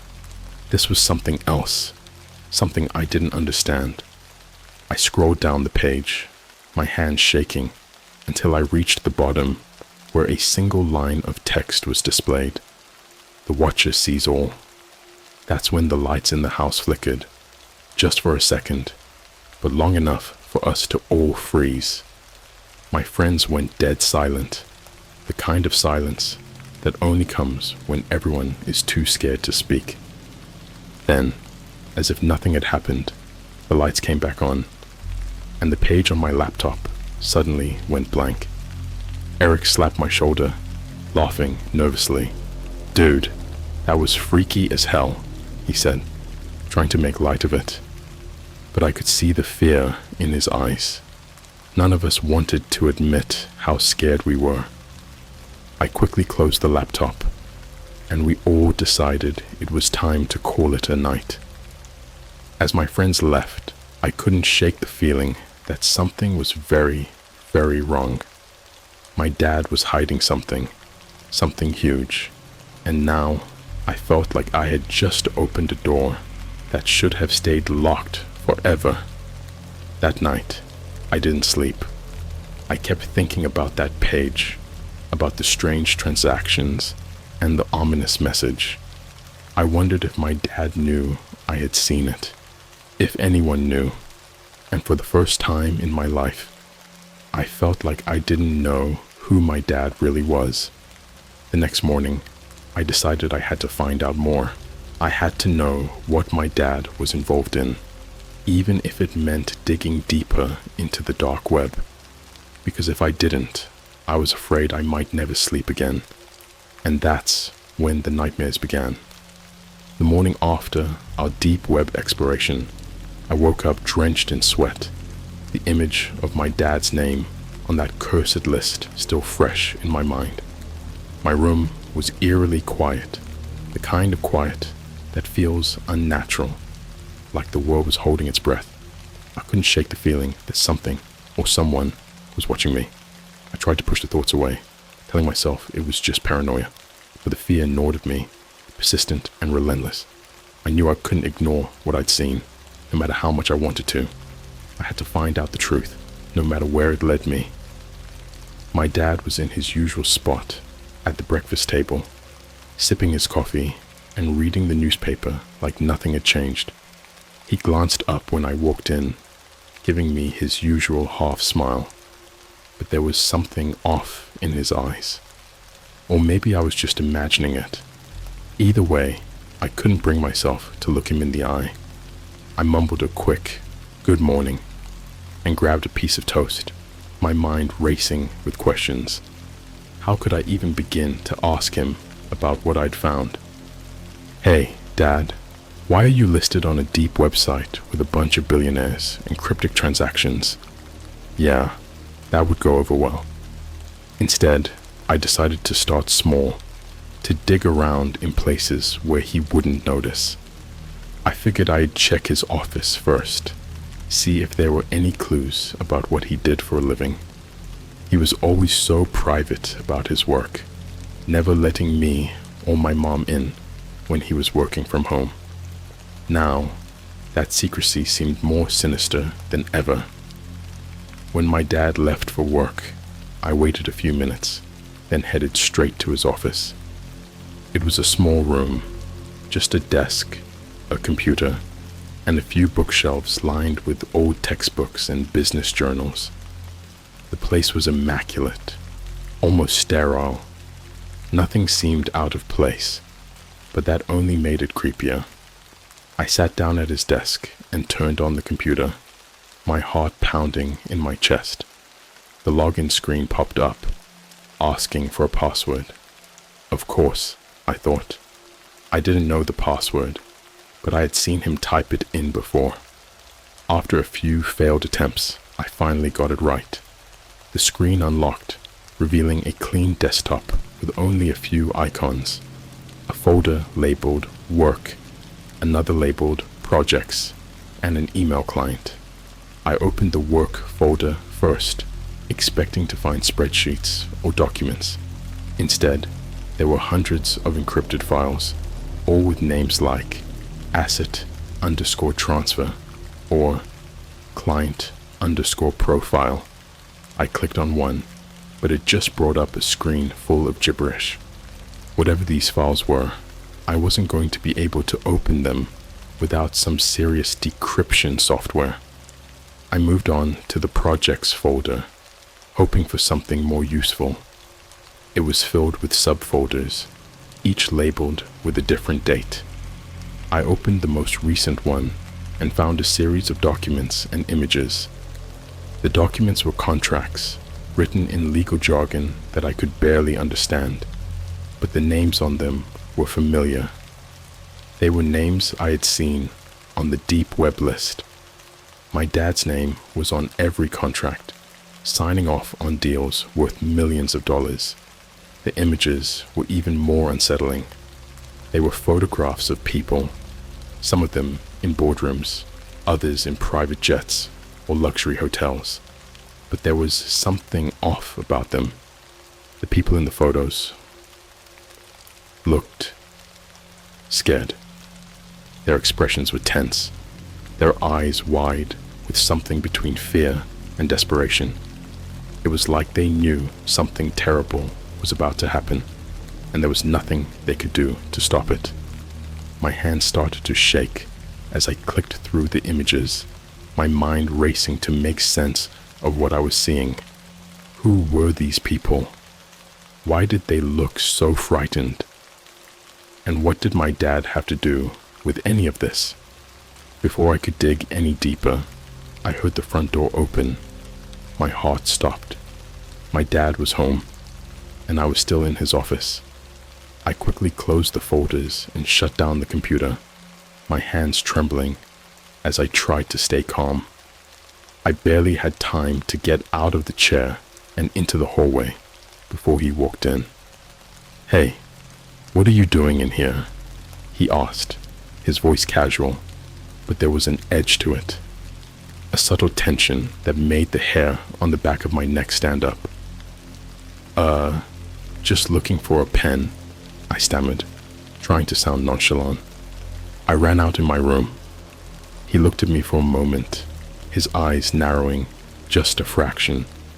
Then he smiled, that same half smile he always gave me. "There's a whole drawer full of them over there," he said, nodding toward the desk. I mumbled a quick thanks and grabbed a pen from the drawer, trying not to make eye contact. As I walked out, I could feel his eyes on me, watching me closely, like he knew I was hiding something. The rest of the day passed in a blur. I couldn't focus on anything. All I could think about were those encrypted files, those contracts, those terrifying photographs. I wanted to confront my dad, to demand answers, but I knew I wasn't ready. Not yet. That night, I couldn't sleep again. Every time I closed my eyes, I saw those faces, those terrified eyes staring back at me. I kept hearing the words from that deep web page echoing in my mind. The Watcher sees all. I didn't know what it meant, but I knew one thing for sure. I wasn't done digging. If my dad was involved in something dark, something dangerous, I needed to find out what it was. I needed to know who or what the Watcher was, and I needed to do it before it was too late. So I made a plan. Tomorrow, I'd go back on the deep web, alone this time, and find that page again. I'd dig deeper, find out more about the Watcher and what connection it had to my dad.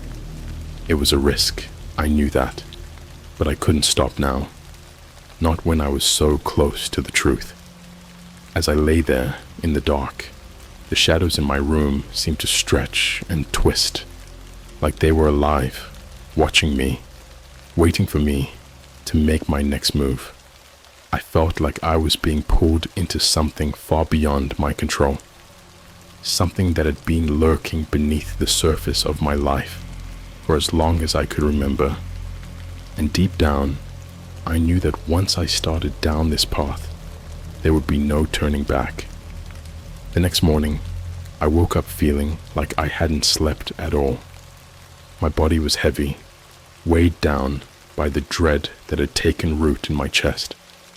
My dad had already left for work, and my mom was busy in the kitchen, humming softly as she prepared breakfast. The normalcy of it all felt like a cruel joke, as if the world hadn't shifted on its axis the night before. I barely touched my breakfast, my mind focused on what I needed to do. My mom noticed, of course, but I brushed off her concern, telling her I was just tired. She didn't push it, thankfully, and I headed back to my room as soon as I could. I closed the door behind me, feeling a strange sense of isolation. The sunlight filtering through the curtains seemed duller than usual, casting long, eerie shadows across my room. I knew what I had to do, but every fiber of my being was screaming at me to stop, to just forget about it and move on. But I couldn't. I was in too deep now. I turned on my laptop, my hands trembling as I typed in the steps to access the deep web again. It didn't take long to find the browser Eric had used, and soon I was back in that hidden part of the internet, the part that felt like it shouldn't exist. My stomach churned as I navigated through the same twisted paths we had explored the night before. It felt different this time, though. The thrill of curiosity was gone, replaced by a cold, creeping fear. Every click, every page I opened seemed to drag me deeper into a darkness I wasn't sure I could escape from. But I kept going, my mind locked on one goal, finding that Veil of Shadows page again. It took longer than I expected. The site seemed to have moved, buried even deeper than before. But eventually, I found it. The same black background and floating white text that had haunted me all night. My heart pounded as I clicked on the whispers and of the wealthy link, half expecting it to be gone or changed. But it was exactly as I remembered. A list of names, a roster of the rich and powerful. I scrolled down to my dad's name, hesitating for just a second before clicking it again.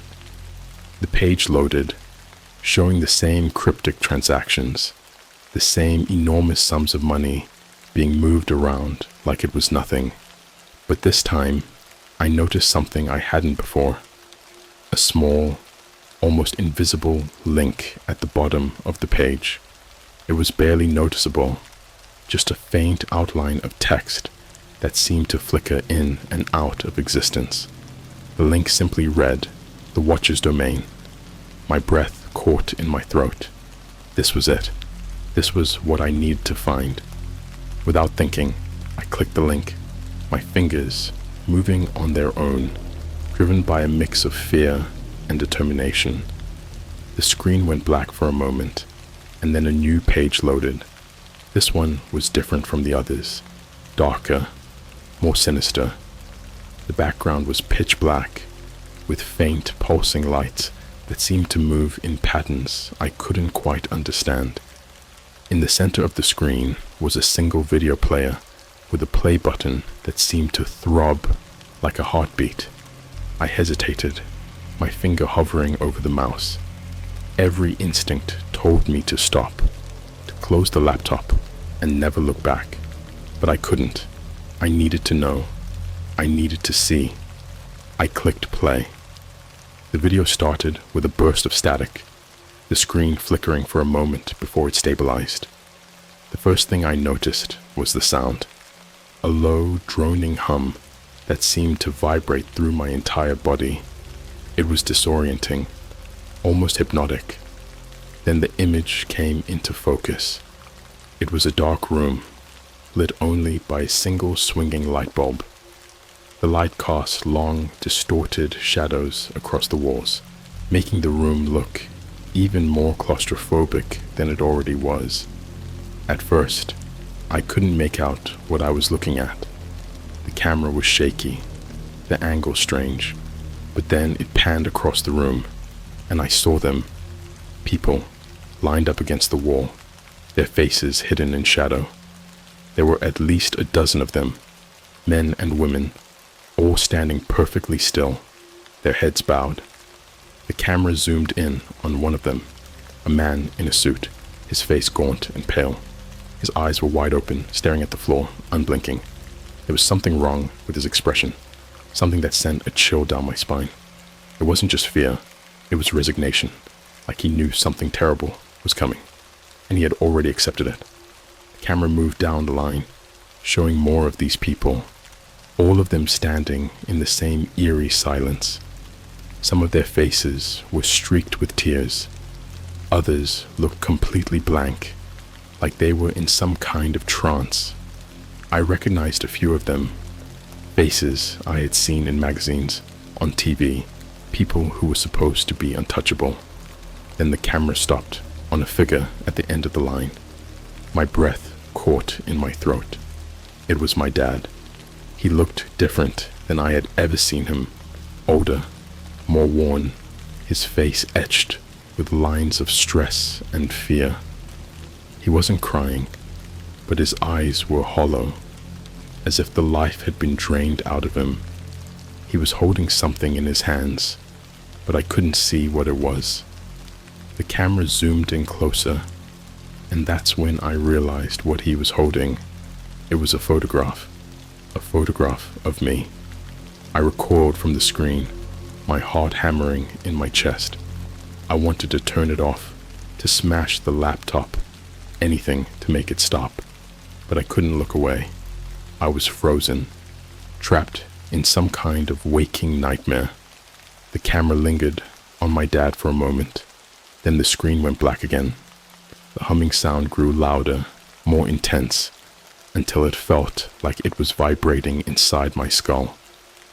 Then a voice came through the speakers, low and distorted, as if it was being played in reverse.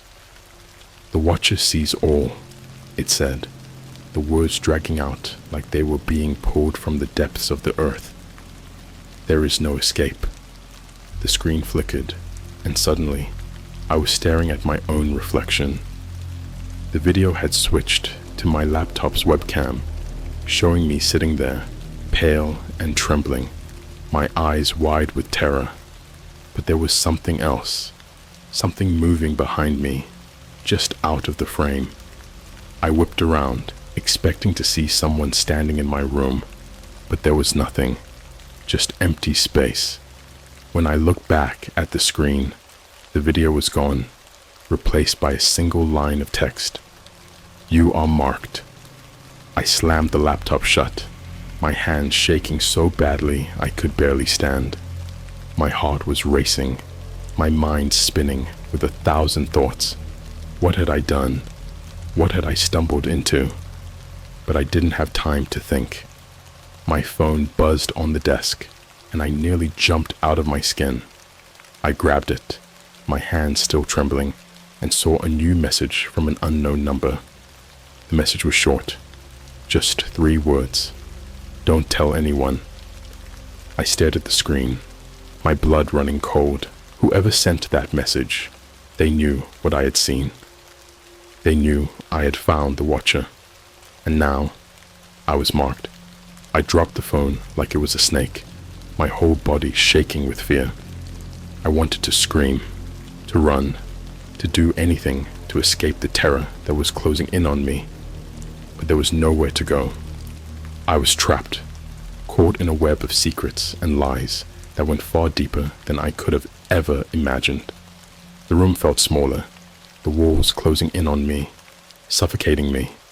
I could feel the Watcher's eyes on me, watching my every move, waiting for me to slip up. And I knew, without a doubt, that I was in way over my head, but there was no turning back now.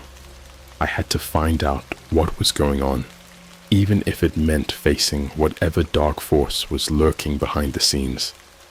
I had to protect myself, to protect my family, because if I didn't, I knew I'd never make it out alive. I didn't leave my room for hours after watching that video. I couldn't. Every time I even thought about stepping outside, I'd see those terrified faces from the video.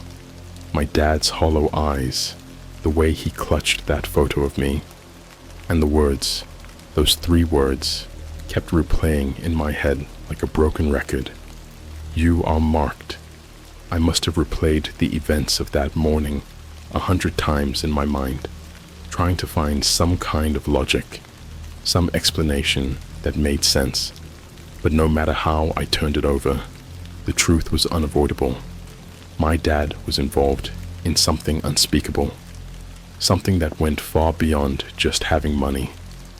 This was about power, control, and something far darker. By the time the sun started setting, I knew I couldn't stay locked up in my room forever. I needed to get out, to clear my head and figure out what to do next. But most importantly, I needed to see my dad. I needed to confront him, to get answers, even if the thought of it made my stomach churn with fear. When I finally opened my door, the house was eerily quiet, the kind of quiet that presses in on you, thick and suffocating. My mom had gone out to run some errands, leaving just me and the empty house, or so I thought. As I made my way downstairs, I heard a noise from the living room, soft, almost imperceptible, like a whisper. I froze, my heart skipping a beat. The fear I'd been holding at bay all day came crashing back in full force. I didn't want to go in there, didn't want to see what might be waiting for me, but I forced myself to keep moving, one slow step at a time, until I was standing in the doorway. At first, I didn't see anything out of the ordinary. The room was dim, the fading light casting long shadows across the furniture. But then I noticed it, something out of place, something that didn't belong. It was my dad's briefcase sitting open on the coffee table. My dad never left his briefcase out in the open like that. He was always so careful with it, keeping it locked up in his office when he wasn't using it. I moved closer, my pulse quickening as I peered inside. The briefcase was full of documents, all neatly organized in folders, but it wasn't the papers that caught my attention. It was the small black notebook tucked into the side pocket. It was plain, unmarked, but something about it sent a chill down my spine. I reached out, my hand trembling, and picked it up. The notebook was heavier than it looked, the pages thick and rough. I flipped it open, and my breath caught in my throat. The pages were filled with handwritten notes, but not in any language I recognized. The script was jagged, almost violent, the letters twisting and turning in ways that seemed impossible. It was like looking at a language from some ancient, forgotten time. But it wasn't just the writing that unnerved me. It was the diagrams. Scattered throughout the pages were strange, intricate symbols, circles within circles, lines intersecting at impossible angles. They looked like some kind of ritualistic markings, and just looking at them made my head spin. As I flipped through the pages, I found something even more disturbing. A series of names, each one crossed out with a single precise line. Some of the names I recognized from the deep web list, others I didn't. But there, near the bottom of the page, was a name that made my blood run cold. My dad's name, written in the same jagged script, with no line through it. I slammed the notebook shut, my heart pounding in my ears. My dad wasn't just involved in whatever this was. He was a target. But a target of what? And who was behind this? The Watcher? The questions swirled in my mind, each one more terrifying than the last. That's when I heard it, a low, rumbling noise, like the distant growl of thunder, but it wasn't coming from outside. It was coming from the hallway, near the front door. I stuffed the notebook back into the briefcase and rushed to the hallway, my heart hammering against my ribs. The noise was getting louder, a deep, resonant hum that seemed to vibrate through the walls. As I approached the door, I noticed something strange, an odd, flickering light seeping through the cracks around the door frame, like the glow of a distant fire. I hesitated, every instinct screaming at me to turn back, to run. But I couldn't leave now, not when I was so close to finding out the truth. I reached out, my hand shaking, and grasped the doorknob. The moment I touched it, the humming stopped, replaced by an eerie, suffocating silence. The light disappeared, plunging the hallway into darkness. I stood there, frozen, my hand still on the doorknob, my breath coming in shallow, ragged gasps. Slowly, I turned the knob and opened the door. The street outside was empty, bathed in the last rays of the setting sun. There was no sign of anything unusual, no sign of the flickering light or the source of that strange noise. But as I stepped out onto the porch, I saw something that made my blood turn to ice. There, on the front steps, was an envelope. It was plain, unmarked, just like the notebook, but I knew, without a doubt, that it was meant for me. I picked it up, my hands trembling so badly I could barely hold it. The envelope was sealed, but there was no address, no stamp, just a simple fold of paper waiting to be opened. I tore it open, my fingers clumsy with fear, and pulled out a single sheet of paper.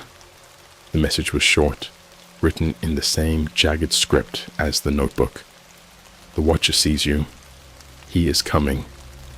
I staggered back, dropping the envelope as if it had burned me. My mind was spinning, the ground tilting beneath my feet.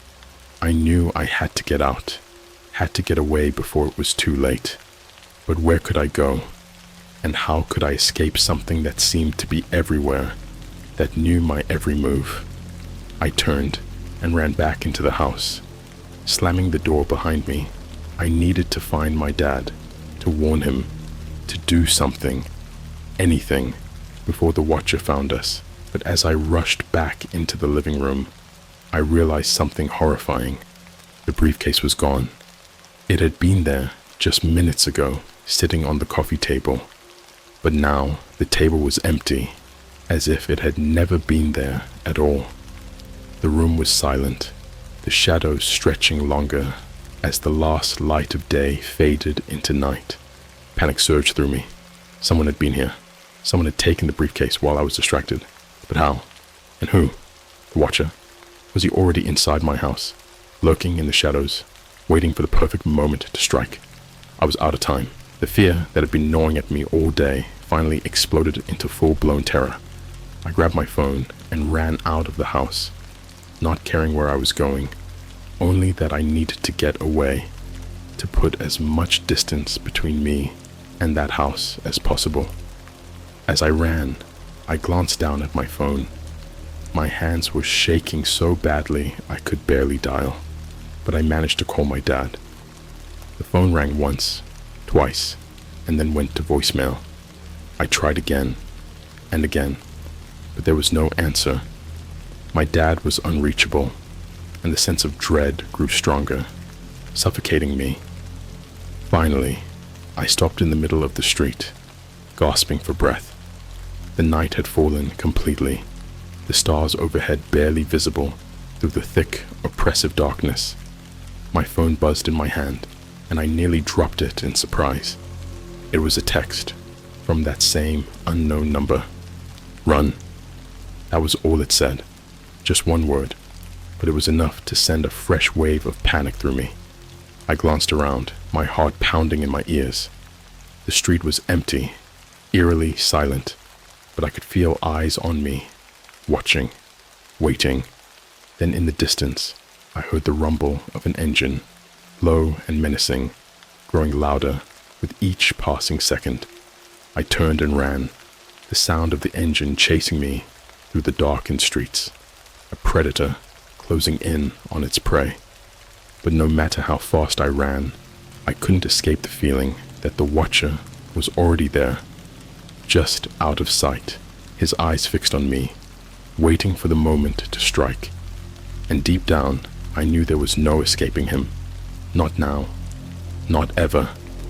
I ran until my legs felt like they were on fire, my breath coming in ragged gasps as I pushed myself beyond the limits of exhaustion. The engine's growl was getting closer, reverberating through the empty streets like a predator's snarl. My thoughts were a tangled mess of fear and desperation, each step fueled by the primal instinct to survive. But no matter how fast I ran, the sense of impending doom only grew stronger, tightening its grip around my chest like a vice. I veered into an alley, hoping to lose whatever was following me in the maze of narrow streets. The darkness pressed in from all sides, the buildings towering overhead like silent sentinels. I could barely see a few feet in front of me, but I didn't dare slow down. Every shadow seemed to move. Every sound was amplified, my paranoia making the night come alive with unseen horrors. The alley twisted and turned, disorienting me further until I burst out onto a deserted street. My legs gave out, and I stumbled to the ground, barely catching myself before I hit the pavement. I forced myself to my feet, adrenaline surging through my veins as I scanned the area for any sign of pursuit. The street was empty. The engine's growl had faded, replaced by an eerie, suffocating silence. For a moment, I allowed myself to believe that I had lost them, that I was safe. But deep down, I knew better. I looked around, my eyes catching on a familiar landmark, a small park with an old rusted swing set. I had played there as a kid, back when life was simple and the world still made sense. Without thinking, I stumbled toward it, my legs weak and trembling. I collapsed onto one of the swings, the metal creaking under my weight. The park was deserted, the swings swaying gently in the breeze. The calm was unsettling, like the quiet before a storm. I pulled out my phone, hands shaking as I dialed my dad's number again. I needed to hear his voice, needed some kind of reassurance that this nightmare wasn't real. But the call went straight to voicemail. Frustration and fear boiled over, and I let out a ragged scream, the sound echoing through the empty park.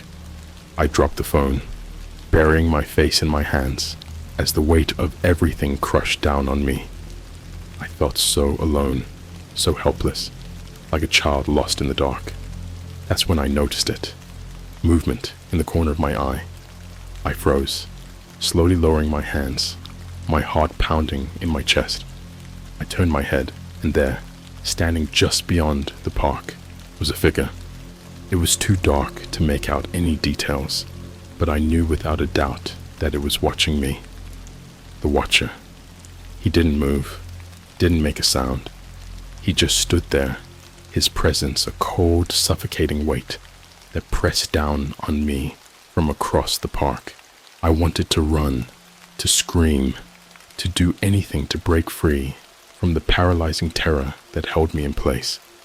But my body refused to obey.